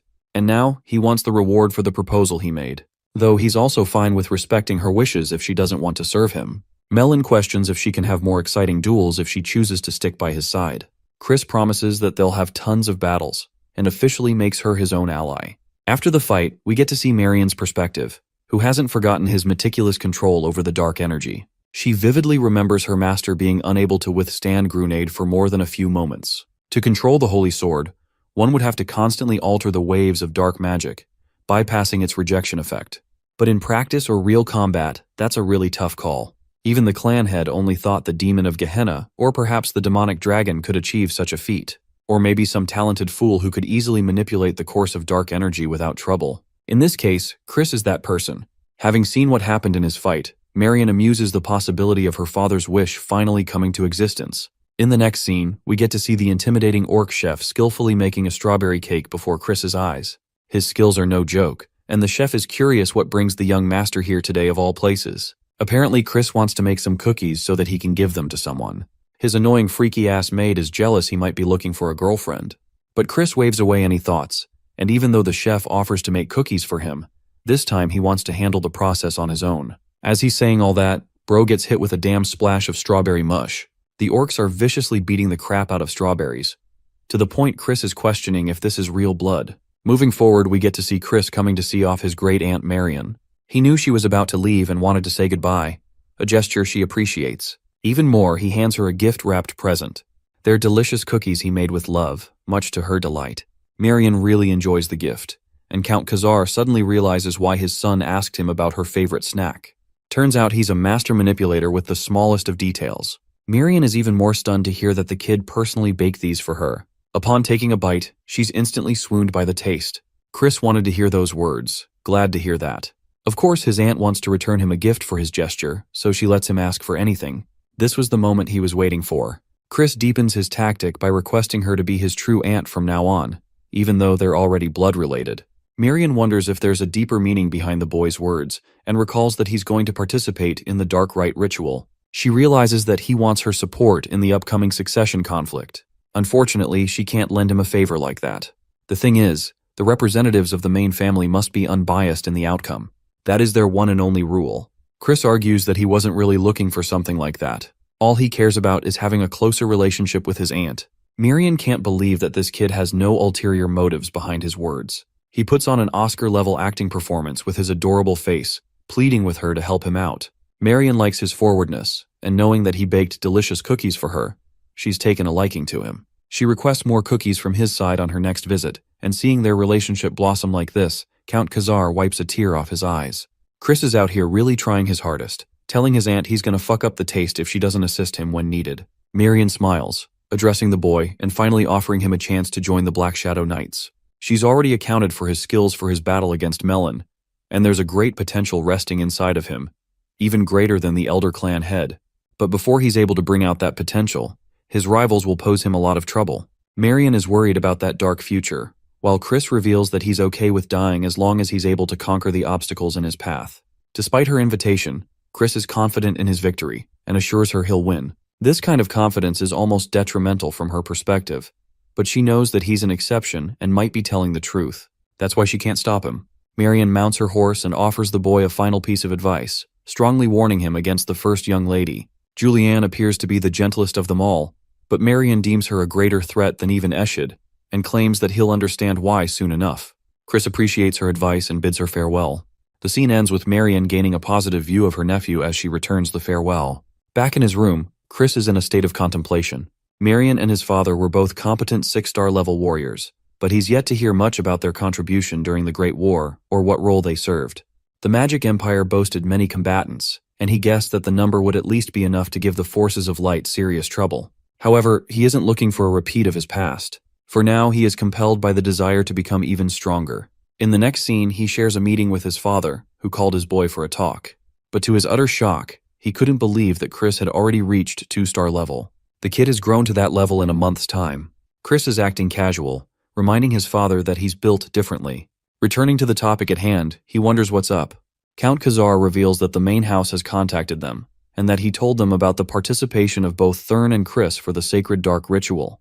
Unfortunately, only Thurn was approved to join the competition, and it's because of Chris's shitty reputation of wasting their family's wealth and engaging in all kinds of heinous acts. The allegations, or more like straight facts in this case, are hitting our boy like a Mike Tyson uppercut. He gets launched to the ground and is at the verge of death when his father oddly voices support for his son. Chris gets up and asks if Langham was responsible for the main decision, but as it turns out, it's someone else's hand at play. Both father and son realize that it's the working of Loin de Baron. Loin is the direct descendant of the main house and the main celebrity of the ceremony. Let's explore what the Holy Dark ceremony is truly like. It's a ritual where certain candidates share a special kind of darkness extracted from the dimensional shadow. Since the amount is limited and can only be shared to a certain extent, candidates are supposed to brawl it out to vouch for their competence. This also means that the more powerful candidates end up with the most amount of darkness. As a consequence, that is the key to becoming the family's heir or the prince. In this case, Loin's victory will make him the 6th prince, and if that happens, Chris's plans will be shattered. Count Kazar emphasizes that he'll speak to them once more, and they can always use Marion if something happens. But Chris stops him, believing he's more than capable of handling this situation. Kazar grabs his shoulder, acknowledging the boy's talent. However, he wants to support him this time, a gesture that the kid really appreciates. However, this kid is a bratty scoundrel who has his own ways of doing something, and he makes an ugly, villainous face just to prove his father a point. The boy questions if Count Tyraman's family is also participating in the ceremony. Turns out the third son is indeed a participant, and that kid, who is even more of a lowlife than Chris, ended up vouching against his participation. Seeing his father's temper tantrum, Chris is realizing that his father really loves his children apparently. He tells him to calm down, as he intends to make his haters eat their words. He knows that the Tyraman family hosts the Ebony Hunt event, so he's just going to become a participant of that hunt. The scene cuts to Marion returning to her lord after completing her mission. She speaks highly of Chris, much to the Elder Clan head's surprise, who remembers the kid being a fool and nothing more up until to this point. Of course, Marion believes that he's changed quite a lot, so the Patriarch proceeds to ask if the boy meets the qualifications to fulfill his wish. The commander reflects that this wish, the one that he's so desperate about, requires overturning fate itself, the desire to break the shackles of death with forbidden magic. Though Marion is unsure at this point, she can say one thing with confidence. The kid is the closest chance of him ever achieving that impossible wish. Hearing those words, the Patriarch is glad, even though the family consensus is against his participation in the dark ceremony. Of course, not even the Lord Patriarch is willing to oppose the decision, because he thinks the kid should be able to find a solution for himself to overcome this challenge. Despite Marion arguing otherwise and vouching for the support of the kid's participation, the old geezer hauntingly quiets her shut. In her reflection of his demeanor, Marion remarks that this is just the kind of man he was. He had exceptional expectations and became ruthless in response. The Elder Clan head wasn't expecting her to speak so highly of the boy. Declaring bloodsucker, he calls for Simon, who is the head steward of the clan. Having heard the conversation in its fullest, Simon is tasked with the duty to watch over the boy in close proximity, observing his every action until the Holy Dark ceremony. Though he's happy to execute that command, Simon also wants to play a little prank on the child. The head patriarch looks over with a cold stare and reminds him not to get too comfortable. Something tells me bloodsucker over here is dangerous as hell. Meanwhile, Marion wishes for the child to do his best, clearly worried for what's to come. The scene goes back to Chris, who's enjoying his analysis. Having reached the 2-star level poses a new challenge, and that is reaching the 3-star level, which seems far away for now. It's exactly why he requires ebony, and with it, he can gather a ton of magic in a relatively short amount of time. Thanks to the Tyraman family hosting the Ebony Hunt event, he's lucky to participate at this time. The only issue? It's that, even after achieving the goal of capturing Beast Carazo, acquiring ebony isn't guaranteed. A special condition has to be fulfilled to fully get your hands on it. Chris exits the carriage, meeting the old merchant who appears empty-handed. The moment he lets out his bag, our boy tosses it and reveals a bunch of damn coins as a gift for him. Clearly, he wasn't looking for these as a gift. Chris teases the crap out of him, reminding him that he knows about his illegal dealings going around and how the fat man has been avoiding taxes as well. These sudden fact checks are killing the man, but Chris is more than happy to turn a blind eye as long as the merchant cleans up his mess. Lastly, he's come here for a little something called the Grey Pill. It's an exquisite item only available on the black market. And what do you know? It's expensive as fuck. Chris doesn't give a damn and asks Marie to use her methods. The chick goes batshit crazy and whips out her torture weapons to get him. It's the easiest method because this guy instantly folds, much to Chris's amusement. On top of that massive request, he also wants him to catch a good dagger and some armor for him alongside it. Saying that, he boards the carriage, and while the old man is cursing the shit out of him on the inside, he crumbles in defeat. Marie learns that the young master has one more destination to take care of before returning home. He tells the coachman to stop and goes his way. Marie sees him staring down some kind of aphrodisiac. This pink elixir seems intimidating to our boy, while Marie is out here questioning if he's been engaging in sus activities lately. Chris denies the allegations while Marie's graphics bump up to 100 with that JoJo-ass stare. Chris apparently needs the aphrodisiac for someone else, specifically his father who appears to be getting older. As for the server, he tells the bastard to keep this conversation secret until his grave. Anyway, Chris returns to meet his father alongside his brother. Torturing Thurn like he should, bro, makes him say out his long-ass title. Thurn simply advises his brother not to get hurt during the ebony hunt, while our boy teases him for being worried about his brother. Their quarrel is stopped with their father ordering Chris to beat the crap out of the Tyraman family's contestants. The genius mage promises that he'll return with good news. Funnily enough, Count Kazar is still not over the long title and teases Thurn about it as well. The scene cuts to the Tyraman estate, where an orange goblin waiter doesn't permit Chris to enter the manor. Chris learns that the young Lord Alois has issued an exclusive order, forbidding him from entering. Applying pressure with his words, the young master questions if he's being told to stay elsewhere in the capital. Poor Goblin is intimidated, but alas, he basically says yes. Though Chris's servants jump in to protect his name, he stops them and continues to apply pressure, asking who's going to pay for the hotel. The servant responds that he can merely charge the Tiraman family for it, which is music to our boy's ears. Something tells me this man is about to break their bank. And that's exactly what happens, because this smartass actually goes for the wildest hotel, which is going to cost them 100,000 rupees for their stay. Chris is more than happy to burn someone else's money while he's at it.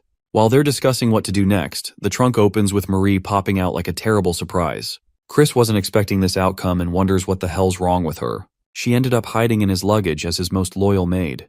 Chris is clearly annoyed when all of a sudden, Alois the Third Prince roars at him for handing them a giant bill. Our boy treats him like a joke, despite Alois being the star of the ebony hunt for the year. Of course, Chris didn't just want to stay in any hotel, so he picked the nicest estate he could think of. He taunts Alois for being mad, especially when he's the one who issued that kind of order. Getting pissed, Alois unleashes a beast, ready to throw hands right here and now. This creature is actually the Tiraman-style beast, with an ability to control magic. Different from the taming techniques, this technique involved the usage of dark magic to control beasts through fear. Certain feelings are instilled within the creature, and the process is complex, requiring time to master. Regardless, Chris doesn't give a damn as he's more than happy to beat down the kitty cat. He asks Marie to whip out their own defense against a scary kitty like the one in front of them. In response, Chris prepares himself a damn staff, provoking Alois to come try him out. The enraged prince releases the intimidating creature to attack Chris. And I'm not gonna lie, he might have blocked that lunge just now, but that must have taken some serious balls to stand his ground. The creature actually knocks Chris aside, making him taunt the third prince for abusing numbers in a fight. He lays down a condition. The condition is simple. If he wins this battle, he's going to join the ebony hunt as a bodyguard, and not a drive man. Alois is too busy getting enraged. He mounts the creature and attempts to crush Chris in a single attack. The beast actually shatters the ground upon impact, but the human is nowhere to be found. Bro pops up from behind like a sneaky-ass ninja and beats the shit out of Alois with his wooden stick of destruction. After eating a good portion of his attacks, Alois gets even more agitated. However, this time, when the creature tries to charge up on him, it sees something. It is driven back by the intimidating fear of death looming over Chris, causing it to whimper away like a scaredy cat. Alois, now even more ashamed, doesn't know what's going on. The funny thing is, all Chris had to do was chalk up an illusion spell to fool the creature, but he thinks it works like a charm against silly creatures. The third prince refuses to bow down and conjures a second beast in its place. This time it's a horse. Chris is unafraid and lectures him on an interesting tidbit regarding punks. Then he lunges forth sharply, knocking his fucking ass out with a single strike. Chris completes his sentence, emphasizing that he isn't gonna wait the entire fucking chapter to end just to let his opponent whip out an ability. Bro really said this isn't Dragon Ball Z and you ain't Goku turning Super Saiyan 3. The indulgent young master is enjoying a gambling session shortly afterwards. Yeah, apparently this is his way of resting, which is quite the expensive rest if you ask me. The scoundrel merely wants to enjoy honoring his name. Marie is okay with him doing whatever the heck he wants, so long he doesn't drink. Poor guy has to deal with ginger ale instead of alcohol, which is arguably a tougher battle than the one he had earlier. The servants of the Tiraman family are baffled to keep an eye on this guy upon Arlos's orders. Churs turns to offer them a chance to enjoy the game with him. After all, he did end up kicking their master's butt, so there's a good chance Arlos won't be waking up until tomorrow. The offer seems tempting, but his servants are loyal to Arlos, so they decline him. Well, what ends up really happening is this guy getting fully knocked out after indulging a bit too much. Bro is so out cold that even the servants think they shouldn't worry about him anymore. They're just gonna file the report and check in for the day. The funny thing? This was his plan all along. Chris effortlessly manipulates them and wonders if they're about to move. He packs his stuff, telling Marie not to follow him, which, as you can expect, must be a really tough call for the freaky maid. Also, remember the aphrodisiac from earlier? She still thinks he's using it for himself instead of his father. Marie is ashamed that he's going out to enjoy some time with the ladies. Chris is baffled by her lack of filter because apparently she thinks in a singular dimension only. The scene cuts to the Kython mountain range, which is supposed to be the hidden domain of the Tiraman family. Demonic beasts run rampant here, which is why Chris is locating their hunting ground. He quickly finds it and thinks the security is pretty crap with only 2 guards protecting the place. Thanks to his invisibility magic that he learned from his stupid maid, he's able to go right past them without worrying about getting caught. Walking right up to the altar, Chris knows that this is where the accumulated darkness reaches its climax. The place is just as spooky as he thought, but now he has to think of a way to gather the darkness. Recalling his conversation with a damn furry, he remembers that the goal is to make Karazo take its own life. The beast must be driven to extreme fear, to the point it sees death as its only way of escape. In the conflict that will follow a feeling of terror and joy, a perfect moment will arise, where light will transform into darkness. It's also the reason Tyraman controls beasts through their darkness hunts. Right now, Chris's true goal is to steal their secret technique and allow the mix of aphrodisiac he obtained to send Karazo into a forceful frenzy. Then he'll steal the darkness for himself. But unfortunately, he doesn't have enough time to master the technique, so he tries for an alternative way. Suddenly, Chris feels a terrifying presence, causing him to jolt back and wonder if there's someone around.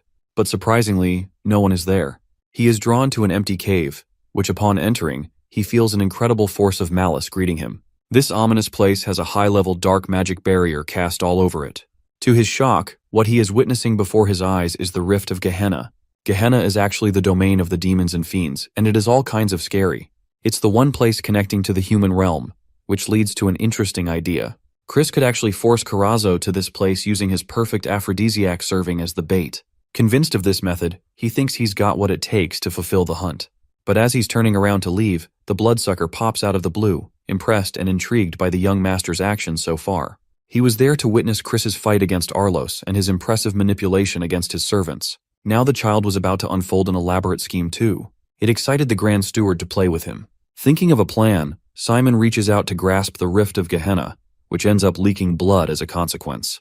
The Rift calls out for his name, dubbing him as the Betrayer in a shocking plot twist. Simon makes his move. The day of the hunt is here at last, with Arlos representing the flag of his family.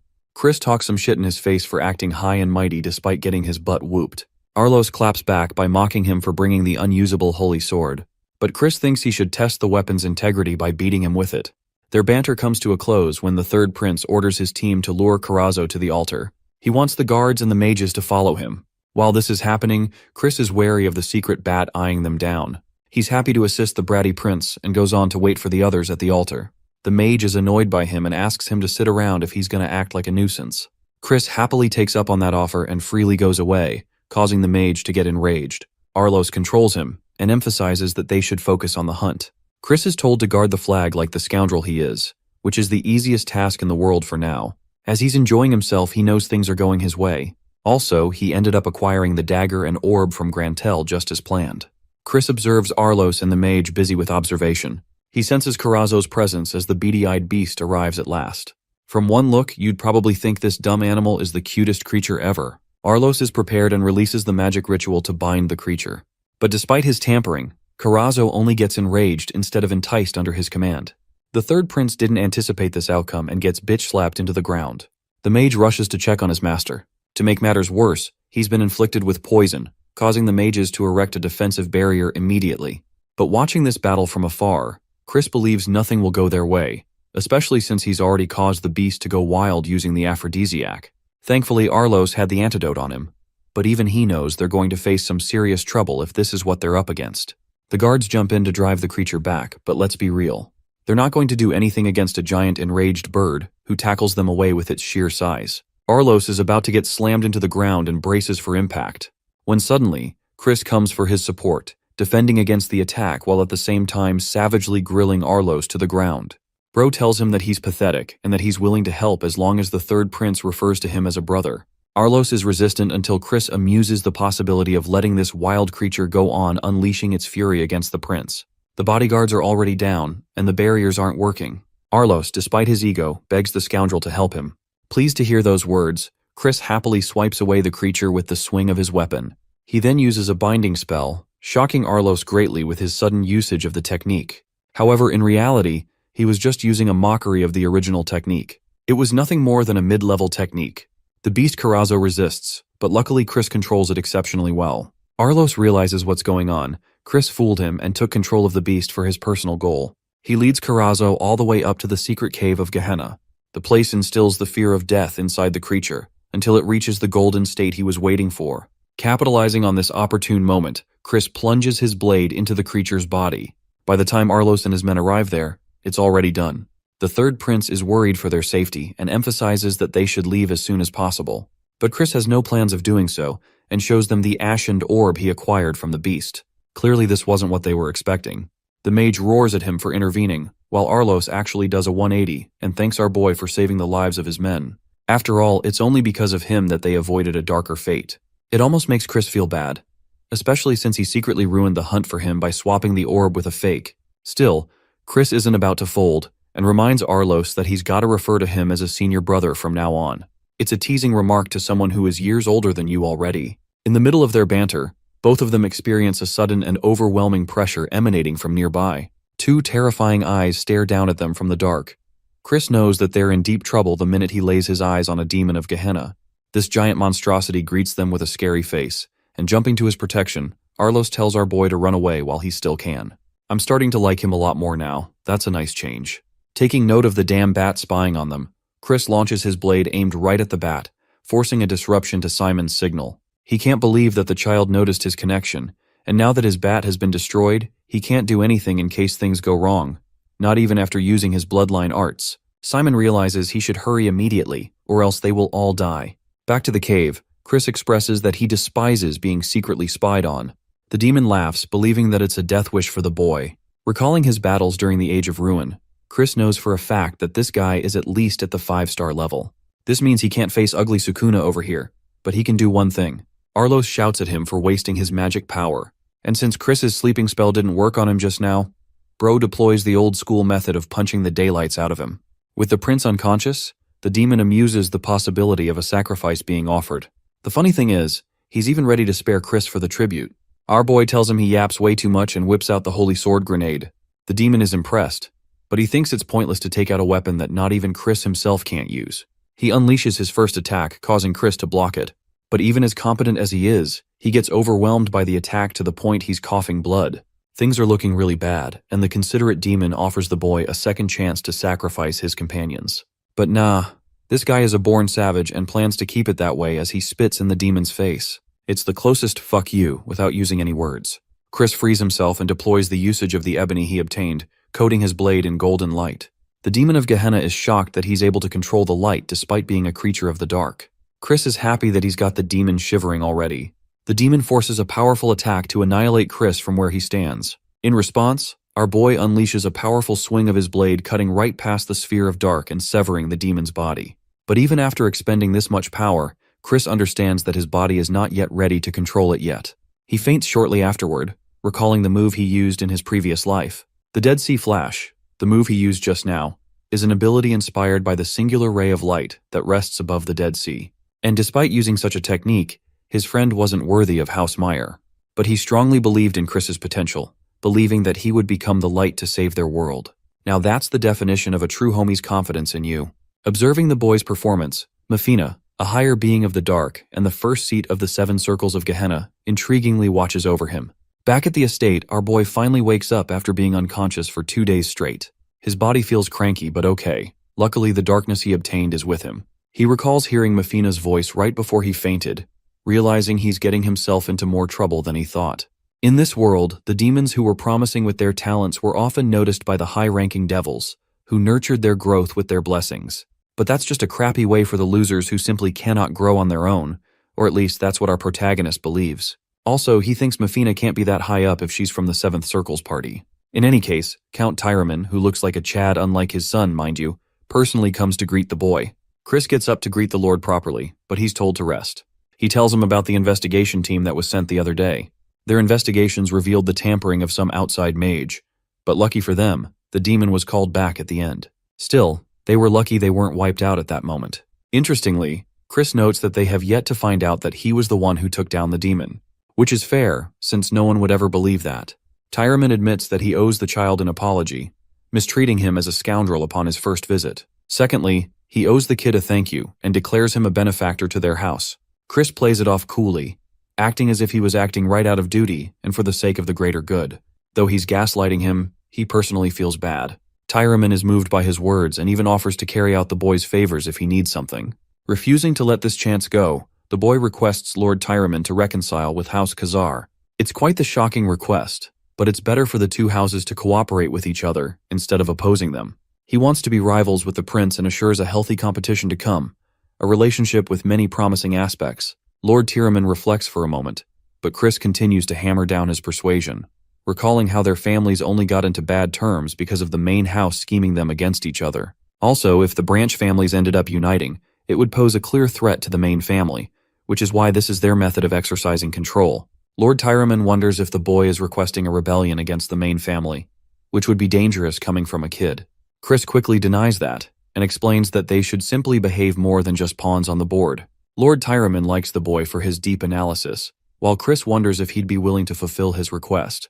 Giving in, the man promises to contact Count Kazar for a chance of reconciliation. Things are going just as planned. Chris hopes to acquire more allies and eventually contest the Age of Ruin with a strong alliance. Lord Tyraman also smacks his son for staying all quiet in this pivotal moment. Arlos actually hands him the ashen shard for his deeds. He remembers being unconscious, and held onto the shard for Chris when he woke up. Chris teases him for being grateful, and takes advantage of Arlos's ego. The scene causes his father to let out a laugh, presenting a gift from his side as well. It's a summoning stone that can be used to beast up to the Tier 4 level. It's no joke, Chris even mentions it as a super rare item. Tyraman also intends to make a report to the Dark Ceremony to vouch for the boy's participation. Things are going swimmingly well for the protagonist, who got everything he wanted. Both the father and son leave his room so he can rest. Finally, Chris turns his attention to the one spying on him and asks him to come out. The bloodsucker, Simon, happily makes his presence known, shocked that the boy noticed him, even when Lord Tyraman could not. The chief steward of the Dark Mage clan has been meaning to exchange pleasantries with him. He's one of Lord Noga's top men. Chris suddenly remembers that this bastard is the master of the Blood Shadow Corps. Let's talk about the Blood Shadow Corps for a moment. It's a maddened group of individuals who commit slaughter and terrorism without caring for consequences. These guys don't care if their enemies are the Empire or the Light faction. And their leader? He's an 8-star level demon who cracked into the 9-star level by the Age of Ruin event, becoming the 10th Demon King with his might. This same dude is the reason for their close encounters with death. As for Simon, he just so happens to be the legitimate blood son of the Demon King. Simon is impressed by the young master's performance so far, and even reveals his knowledge of Chris wiping out a demon on his own. The revelation is shocking, because he clearly killed the surveillance bat, and even then this dude ended up knowing about what went down. Chris tries to feign ignorance, but the sharp steward isn't ready to let him fuck around. He remembers visiting the cave where not even a single trace of the demon was left. This meant that reverse summoning hadn't been used, and it was Chris who dealt the final blow. Now, the only question left is how. How was he able to wipe the demon from existence? Also, the steward makes it very clear he'll report this conversation to his master. Biting back, Chris expresses that he isn't planning on exposing his trump card. Despite Simon's insistence, he reminds the bloodsucker that he wasn't going to let his secrets out just because of the Elder Clan head. Observing this side of him, Simon assesses that this boy is like a beast who likes to hide his claws until the end. He finds him even more amusing now. Even more, Chris catches him with his words. You see, there's just no way to tell the difference between erasure and reverse summoning, which is why Tyraman couldn't tell either. But Simon, for some reason, was so adamant in his certainty and use of full erasure. Chris wonders why. Chris finally drops the bombshell against the aggressor, revealing that it was Simon who summoned the demon in the first place, and he mused the possibility of reporting the truth of the incident to Lord Noga.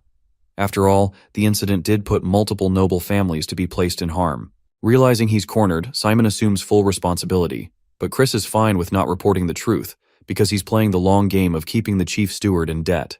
The bloodsucker sharply notes that he's making a deal, and gleefully admits that he's done an act of mercy. He vanishes, hoping to meet him again. Though he left, Chris understands that this guy is one of the main variables for the Age of Ruin event. That means he's got to have a good relationship with him, so that he bears the capacity to alter the dark future to come. I don't know about you guys, but I'm really loving the main character's actions to fulfill his future plans. Every action is intentional. Marie is finished with their preparations to head back to the main estate. He's surprised to see Alois greeting them to ask if they were about to leave. Policing his title, Chris reminds him to use the word he gave him, despite being 2 years younger than the third prince. Anyway, Alois actually came here with a warning. He remembers Chris dubbing them as family, so he thinks it's only right to share this information. Alois tells him to be wary of Lowen's schemes, as he was the main opposing force against his participation in the ceremony, especially since Chris is just a 2-star mage. Then there's the fact that the main family possesses the best elixirs and the strongest techniques, as well as the blessings from demons. In short, Chris is going to be destroyed at their hands if he's not careful. But the confident genius offers a warning to Alois instead, insisting that he does not participate in the upcoming ceremony for his own good. This puts Alois in a state of rage, because he realizes this scoundrel wants to hoard the dark magic for himself. Also, Chris declares that he's going to crush his opponent, no matter who stands before him in the dark ceremony. And that's about it for their discussion as he tells Marie to move, once again repeating his warning to Alois. Having reached the house of Count Kazar, Thurn is shocked that his brother left for his training shortly after his return. Apparently he wants to be left alone until the dark ceremony ritual. Thurn ends up chasing after his brother, funnily still addressing him by that long-ass title. He wants to duel him to uphold the promise, while Chris is rather impressed by his brother's steady growth to reach the mid-2-star level. Though he wants to decline in favor of his training, Chris remembers that his brother was also going to participate in the dark rite ceremony. He recommends postponing the duel until the end of his training session and promises Thurn that he won't delay it any longer. Agreeing to the compromise, the kid brother leaves him with an impression of stubbornness. It reminds Chris of a certain person he knew in his past life. Sitting alone in his room, he understands that he's got an entire month before the event of the ritual, so he bites down on the ebony orb, cringing at the bitter taste as he crashes on his bed. Its dark energy is even more chaotic than he imagined, but to his amazement, he also senses a glimmer of light energy from within the orb. He wonders if the Karazo beast's emotions made an impression on the orb, and also realizes why the demons have a hard time absorbing the ebony orb. Still, that didn't matter to him, as long as he could become one with the light force. Normally, demons wasted this kind of energy, but he wasn't planning on letting an important resource go to waste. At last, he absorbs all of it into his light core, the power changing him to his very senses. Chris closes his eyes shut, implying the completion of the process. The scene cuts away Lady Idaline, who is handed a report of the Ebony Hunt's investigation by her servant. She's been keeping an eye on Chris, who apparently survived an encounter with a demon during the hunting event. Half a month later, since Christian got back from the Tyramin debacle, Thurn stormed his big brother's room for their promised duel day. As soon as Lil Bro entered, he noticed a significant change in his brother's aura. Christian was quite amused that young Thurn came first thing in the morning for a quick pummeling. Lil Bro was speechless. Christian's dominating presence is leagues beyond what it was just half a month ago. His word is his bond since Thurn is so desperate for a beating. That wish shall be Christian's command. But they'll only duel if Thurn agrees to give up on the upcoming scared dark rite upon losing. The rite is a brutal competition. Weaklings should just stay out of it. Incensed at being called a weakling, Thurn drew his blade. Since Lil Bro is blind to brotherly concern, Christian will just pound the lesson into him until he learns. Thurn charged forth with full confidence, only to get beaten so badly that he ended up bedridden. According to the healers, he will need bed rest for half a month, effectively ruling out this year's rite. Christian asked his dad for some alone time with Thurn, and the Count gave them the room for some brotherly talk. Right now, Thurn is pouting like an Alliance baby dummy when he's the one so desperate for a fight. He asked why a big brother would hate seeing their little brother grow. From his perspective, Christian constantly mocks and looks down on his achievements. Now he crossed the line and deliberately injured Thurn bad enough to rule him out of the sacred dark rite. Christian could see that his little bro was about to cry at this rate, so he clarified that they were not on the same page here. He's only being harsh to Thurn in hopes of accelerating his growth. This year, competing against him in the rite would be a foolish move. He will just lose his chance to obtain pure dark energy forever. Christian had to be rough and decisive because of how stubborn the kid can be. But most importantly, pure dark energy doesn't even suit Thurn. He's a better fit for gray dark energy instead. Just like the power of light divides into various types, the power of dark comes in different variants too. Naturally, pure dark energy is widely considered to be the highest attribute and form. Right below is the gray dark energy, a type especially suited for cultivating curse magic. Thurn should have progressed enough to notice that he finds it easier to advance in curse magic than swordsmanship. Since Christian can't tell the kid that he saw him become a prolific curse magician in the future, Big Bro had to come up with a decent excuse. He alleged that he could tell his brother's affinity through their spars because he was fighting all out as well. In any case, taking in pure dark energy before mastering gray dark would just prove detrimental in the long run. Of course, absorbing a higher attribute has its perks, but in Thurn's case, he'll just be impeded by its unique properties, effectively slowing down his progress to a crawl. So, passing on this year's rite is the right move. This is Christian's sincere advice as an older brother, rooting for his little bro's success. Thurn felt that in his heart. Taking out something from his pocket, Christian gave Lil Bro the ash pill as a gift. Ash pills are extremely valuable, but Christian was just scammed by a scammer, so it's all good. Besides, he had already eaten something much better than just an ash pill. Thurn was moved by his brother's words and actions. He was wrong to think that Christian was just being an asshole. Still, if he was capable of changing for the better, why did he behave like such an imbecile even while their mother was on her deathbed? She had to suffer through so much heartache. Even though Chris wasn't in control of this body at that time, he felt guilty. He was simply a different person who didn't understand back then. A few days later, the cathedral of the de Baren family was filled with raucous, luxurious carriages. Coming out of one of them is our boy, Christian van Baren Kazar. It was a long journey, and he needed a good stretch. He knows the main family didn't even bother opening up a warp gate for him out of spite and pettiness. When he becomes the clan head, these old shits will pay. Since they've arrived at their destination, Marie can freely go out now. She can already imagine having a date with just the two of them. Hearts fluttering, even though banshees don't have hearts. Because the main family is limited to bringing only one companion, Christian has to bring Marie since they are attached to one another by a pact. As soon as he stepped out of the carriage, he became the silent topic of everyone around. Marie praised his renown, but it felt more like an insult. Every dark right candidate was taken aback when the goof-for-nothing bastard of Kazar was personally welcomed by the head butler of the family. Simon eyed him from head to toe and was pleasantly surprised at his noteworthy growth in such a short amount of time. The vampiric servant announced that he came down here under the orders of the elder clan head himself. His old master would like to personally meet the fiend he's been hearing about so much these days. Simon could tell that Christian was not even surprised that he was being called up. And so, his first stop is the private study of the elder clan head. Standing beside the old man was Aunt Marion. The power and influence of these two cannot be understated. As soon as the old man's eyes peered into him, Christian felt a numbing suffocation. He could barely stand the pressure. He felt like an ant being crushed under the fingers of a domineering deity.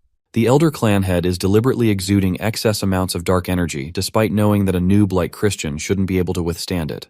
But our boy here is no ordinary noob. He might tremble, but he won't fall. Gritting his teeth through the pressure, he extended a formal greeting to Duke Baron, great sovereign of the dark magic clan.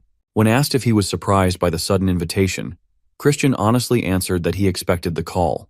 He knows that the higher-ups won't be able to ignore a new rising star on the come-up. The elder clan head liked his answer. Neither Marion nor Simon couldn't hold back singing the young man's praises. But the old head himself isn't quite convinced just yet. In his old-ass age, he believes that only time will tell whether a great seed will wither or grow. Who knows? Christian could just be a sapling that wanes as soon as he sprouts above ground. He did not refute the old man's take on managing expectations for the new generation, but he added that he could become a sapling that surpasses every prospect, growing into a great tree. Perhaps he's an abnormality that can even overshadow the greatest of trees. At the very least, he guarantees that the old man won't be disappointed. After a brief pause, the elder clan head smiled and placed his hopes upon Christian. Upon dismissal, he gave a respectful bow. As soon as he's out of the room, Aunt Maria asks the old man what he thinks about the young man. The elder clan head admitted that the kid surpassed his initial expectations, but he also fears that such great talent is fated for a more turbulent path, especially now that bloody winds are blowing towards the magic empire. Still, a small hope sprouted in this room today, and that's one of the rare things that gets the old man's blood pumping. That Kazar child might indeed be able to fulfill the old man's long-desired wish. Night came, and the banquet for the sacred Dark Rites Eve commenced. Servants announced the arrival of Count Kazar's eldest son, and Christian van Baren Kazar, dripping out of his gorge, came walking in like royalty. The hot topic of today's whispers is the fool's meeting with the elder clan head earlier in the day. Some people suspect that he might be some kind of boy toy. Instead of being offended, he took these nasty rumors as a compliment to his looks. It doesn't help that Marie is always there to feed his delusions. The first thing Christian spotted was the servers handing out drinks. Finally, he can have some real booze and none of that non-alcoholic back home. Unfortunately, the servers are quite strict in forbidding underage drinking, even though most of these kids have probably killed people before. Instead of alcohol, he has to settle for more ginger ale. What's the point of living with friends if they're all killjoys and sticklers for rules? Christian is in misery. Everyone's attention was snatched by the arrival of the next batch of guests, the young lords and ladies of the clan. As soon as the gates opened, an air of nobility graced the room. 4 people dressed in ornate fabrics made the entire banquet hall stop and stare in awe. Leading the pack is Eshid de Baren, the second young lord. Following is Julianne de Baren, the first young lady. Next is Jupian de Baren, the second young lady. Lastly, there is the third young lord, Mysak de Baren. Some hidden forces were quite disappointed that the first young lord, the madman, was absent. Christian is focused on what Eshid will say to him, the victim of his little game and the one who sullied his reputation in court. Eshid said the worst thing he could possibly say was nothing. He just walked past Christian as if he had not even registered in his field of vision. The bastard didn't even breathe in his direction. That just proves that one of the leading succession candidates sees him as someone no better than a bug. When first young lady Julianne walked past Christian, he found his stare lingering for a long time. Aunt Marion once cryptically warned him about this woman, but he didn't sense anything particularly out of the ordinary with her. He'll just figure out her deal later. He's done enough recon on the competition for today. Just as he was about to walk back to his accommodation to prepare for the long day tomorrow, a butler approached him. He introduced himself as Four, a summoner working for young Master Loin. Hearing that name soured Christian's expression. When he asked what's up, the butler had the nerve to imply that someone unworthy of participating in tomorrow's sacred dark rite snuck in. He allegedly worries that an underqualified participant might cause an unnecessary accident for others, sullying the name of the Great Dark Clan. It's obvious that this old far is implying that Christian is underqualified trash. When confronted, Four did not even deny it. Standing behind him on a balcony was his young master, a curly-headed imbecile trying to elicit a reaction. Christian disapproves of this bullying method. He believes that assholes should at least step up and do the dirty work themselves. Nevertheless, he'll just give the kid a heart-to-heart tomorrow during the rite. For now, he'll go out of his way to have some fun with this daring summoner. Without drawing a weapon, he taunted Four to show his party tricks he calls summoning. He doesn't even need to use a stick to face some dumbass like this guy. As tensions rose, people around the banquet hall started paying attention. The commotion even made the first young lady smile in a strange way for some reason. Just a few seconds later, the guests were flabbergasted by the incredulous display in front of them. Four is on his knees, desperately trying to protect himself from evil spirits ganging up on him. Meanwhile, Christian is using one of the spirits as a chair and 2 more as his willing servants. Everyone was dumbfounded. They've never seen anything like it before. The summoner, Four, initiated combat by summoning his evil spirits without warning. Instead of tearing the target apart, they turned on their summoner with Christian's single gesture.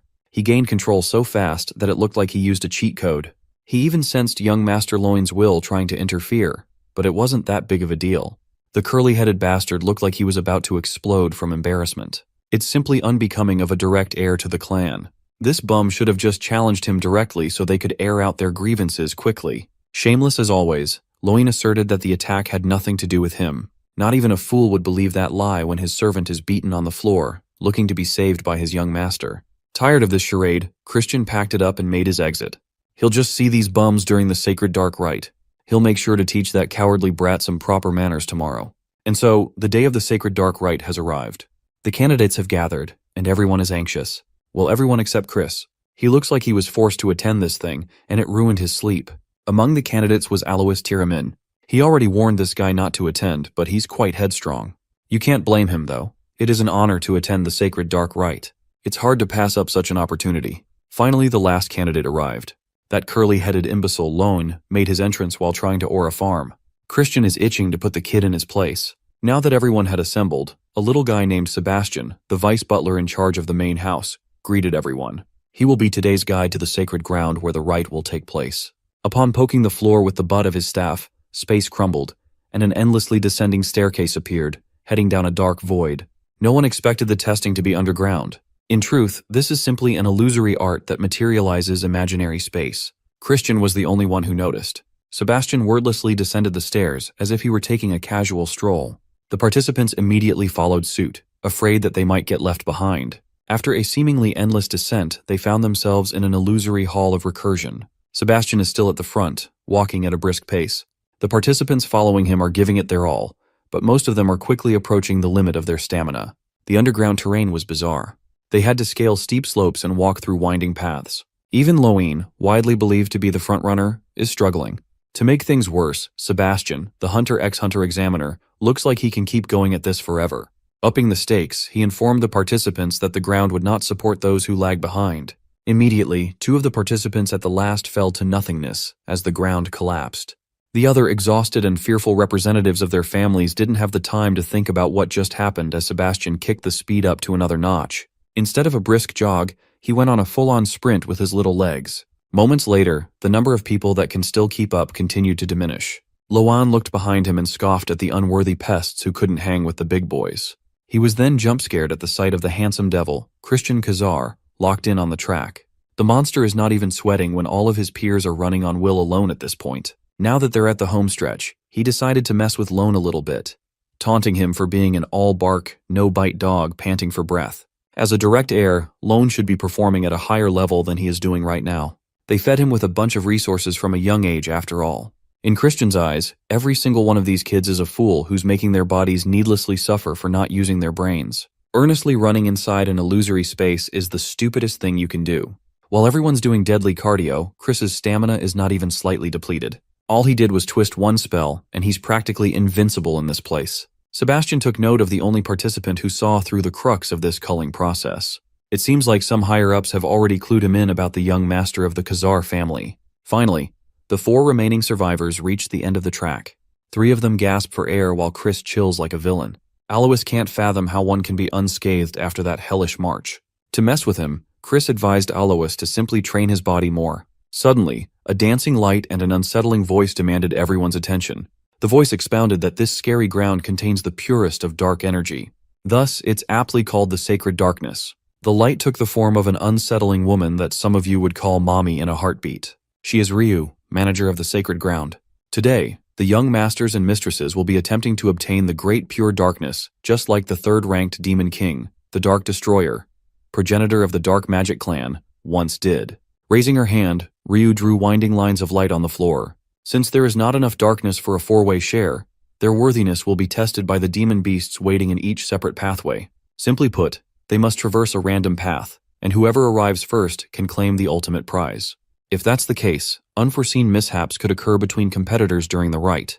Ryu explained that conflicts are not grounds for disqualification. Since everyone will be taking a different path, chances of a clash are slim to none. But on the off chance that a fight does arise, a full-on brawl is discouraged, for the more time they waste bickering, the better it will serve the other competitors. Ryu's final advice for success is to focus on one's own safety. After a count of 5, she wished them good fortune and signaled the start of the race. Sebastian turned to his coworker to try betting some blood juice on who'd win, but Ryu wasn't interested. She's already gone. The seemingly unshakable vice butler was incensed. In one of the pathways, Lone Van Baren eventually encountered his first beast horde. It was a pack of flame-spitting, four-eyed wolves. They howled and lunged at the curly-headed freak. Coating his hand with dark energy, he faced the pack head-on. In just a few seconds, he unleashed a chain of moves that targeted each wolf's fatal spot, killing each one in a single hit. He correctly gauged that these pups are low-ranking 2-star magic creatures at best. They're practically cannon fodder against an upper 2-star fiend like Loin. Currently, he's more interested in imagining Christian having a hard time on the path he took. According to the rules, each path is supposed to have the same distance and trials laid out for fairness' sake. However, the curly-headed freak bribed a mage to fill Christian's path with some stronger demon beasts. The bastard of Kazar will surely come across some deadly foes, and his tragic fate will look like an accident. Since any death that occurs during the sacred dark rite is ruled out as an unavoidable casualty, Loin's plan should be ironclad. A few minutes later, Lone arrived at the door of the sacred ground. Seeing that no one was around, he celebrated his win. He failed to notice someone else standing near the door. Christian had been lounging in this spot for a while now. He's been waiting for Loin's slow ass to arrive to the point of boredom. Knowing that his plan should have worked, Lone was confused. He accidentally blurted out that Christian's path should have been crawling with much stronger monsters. Loin really is just a stupid kid who can't even keep his plot a secret. Christian suspected some sort of tampering at the level of difficulty in his trial, so it's nice to hear some confirmation from the culprit. Loin tried to act all high and mighty like he always did as a main family member, but that shit won't work here. He cried that clashing with competitors during the rite is taboo while charging his fists with dark energy. Trying to play dirty, he lunged forward, trying to knock Christian out with a haymaker. Christian leaned backward, making the punch go wide. Keeping his eyes open, he studied the prick's magic combat art. He assessed that it's a combat technique that explodes potent magic power at extremely close range. It can also be used to snap an opponent's joints. Following the first missed attack, Lone started throwing random punches at breakneck speeds. He is pushing his attack rate to the limits, but Christian is an expert at acting like a slippery rat. Finally, the bastard of Kazar seemingly dropped his guard, and an opening presented itself. Being the amateur that he is, Loin bit. As he closed in, Christian took delight in talking trash. Loin was easily baited by a false opening, leading to a quick arm grab. Quickly shifting the arrogant young master's momentum against himself, Christian applied increasing pressure on the arm. With a smile, he warned Loin to suppress his cry as best as he could, for the next few minutes were about to be hellish agony. The pressure on the arm lock steadily increased until the sound of joints snapping echoed. In front of the dark, sacred ground, a guttural scream of agony bellowed. A few hours later, the last of the final 4 arrived panting, exhausted from the waves upon waves of monsters he had to clear. It was none other than Alois. Much to his surprise, he found Christian casually waving at him at the finish line. Lying unconscious on his feet were the other survivors. Christian was quite annoyed that Alois was so ass that he had to wait for so long. Since they are acquainted with one another, he gives the kid a choice to faint on his own, or if he needs a little help. Quickly realizing what was happening, Alois gathered dark energy in his palms, ready to defend himself. Since they last met, he hasn't been sitting on his ass and doing nothing. He improved too. Unfortunately for him, no amount of training could bridge the gap between a god and an ant. Leaving his victims here for the elders to find should be fine. 5 years from now, The first great war against the Alliance will inevitably break out. By that time, Christian needs to have the Dark Magic clan within his grasp. To do that, he must be greedy. He cannot share even an ounce of sacred darkness with anyone. Now that the competition has been taken care of, it's time to claim the prize. It is time to take possession of the fabled sacred darkness. The power that grants a fiend the possibility of becoming a true transcendent is right behind this door. Back in his youth, the elder clan head was known as a genius who absorbed 80% of the sacred darkness. He went on to become one of the strongest life forms even in the age of demon monarchs. On the other hand, the Dark Destroyer, the progenitor of the clan, absorbed more than 90% of pure dark energy and became the Demon King. Logic dictates that absorbing 100% of this stuff should push Christian above those legends. If he can tame this globe of pure darkness, he will have the potential to exceed even the Demon Emperor. As soon as his palm touched the globe, a surge of darkness filled his veins and arteries. While he's inside the sacred ground, the higher-ups of the clan are in shambles. They just found out that every single prospect has been eliminated, aside from the Kazar bastard. Even young Master Loin is beaten within an inch of his life. It's a disaster. Of course, the old bats immediately jumped to the conclusion that Christian must have used a trick or a banned magic tool and demanded a thorough investigation. Before things got out of hand, the second young lady, Christian van Baren, spoke up. She believes that the cheating bastard won't be able to enter the sacred ground anyway. Given that he hasn't got out for 2 whole days, it must mean that he's already dead. They refuse to believe that the guy could absorb an exorbitant quantity of sacred darkness non-stop. Even the elder clan head ran into an upper limit back in his days. They can't see a world where Christian could do better. Once the sacred ground is done with him, there won't even be a corpse left. In truth, Jupian is seething in anger right now. On the off chance that Christian is still alive, she intends to kill him herself. You see, when her father died during his battle against the Alliance, Luan and Jupian were adopted by their uncle, Viscount Langham. The siblings' footing within the clan is already shaky. Now that Lone failed to receive sacred darkness, it is bound to become shakier. No one will support her little brother as a serious succession candidate anymore. Jupian will make sure that the bastard of Kazar pays for this indignity. She crazy. Even the clan servants are talking about the good-for-nothing stuck inside the sacred grounds. The consensus is that he's already dead, punished for being greedy and not knowing his place. His maid, the Banshee, has been waiting for her master without rest. The servants joke that the ghost of the master was bound to meet the ghostly maid soon. Annoyed by their rude chatter, Marie nearly beheaded one of the servants. While her heart is restless as she waits for the young master, she won't tolerate nosy bitches disparaging his name. If she hears any more of that bullshit, Marie threatens to turn them into ghost puppets. In truth, Marie just wants to see her master's face again. A man who makes a maiden wait is not cool at all. Speaking of the man subject to speculation in the outside world, Christian is currently floating in an unending void of darkness that chokes the breath from his throat. He just reached the 70% mark of absorption. The process turned out to be a lot harder than he expected, but he's determined to endure it no matter what. He's still far from 90%, the point where the real test begins. Even though he's eager, he can't take in too much power and exceed his limit, which will shatter his core. He can't die in this place without changing the course of history. He is the MC. Come to think of it, there is one thing that can help him immensely: a dragon heart.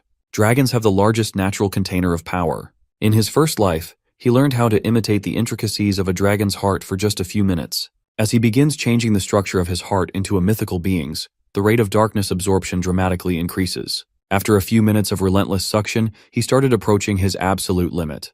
It was then that a familiar voice offered some assistance. Manifesting in front of him was the first seat of Gehenna's 7th realm, the enigmatically gorgeous Mefina.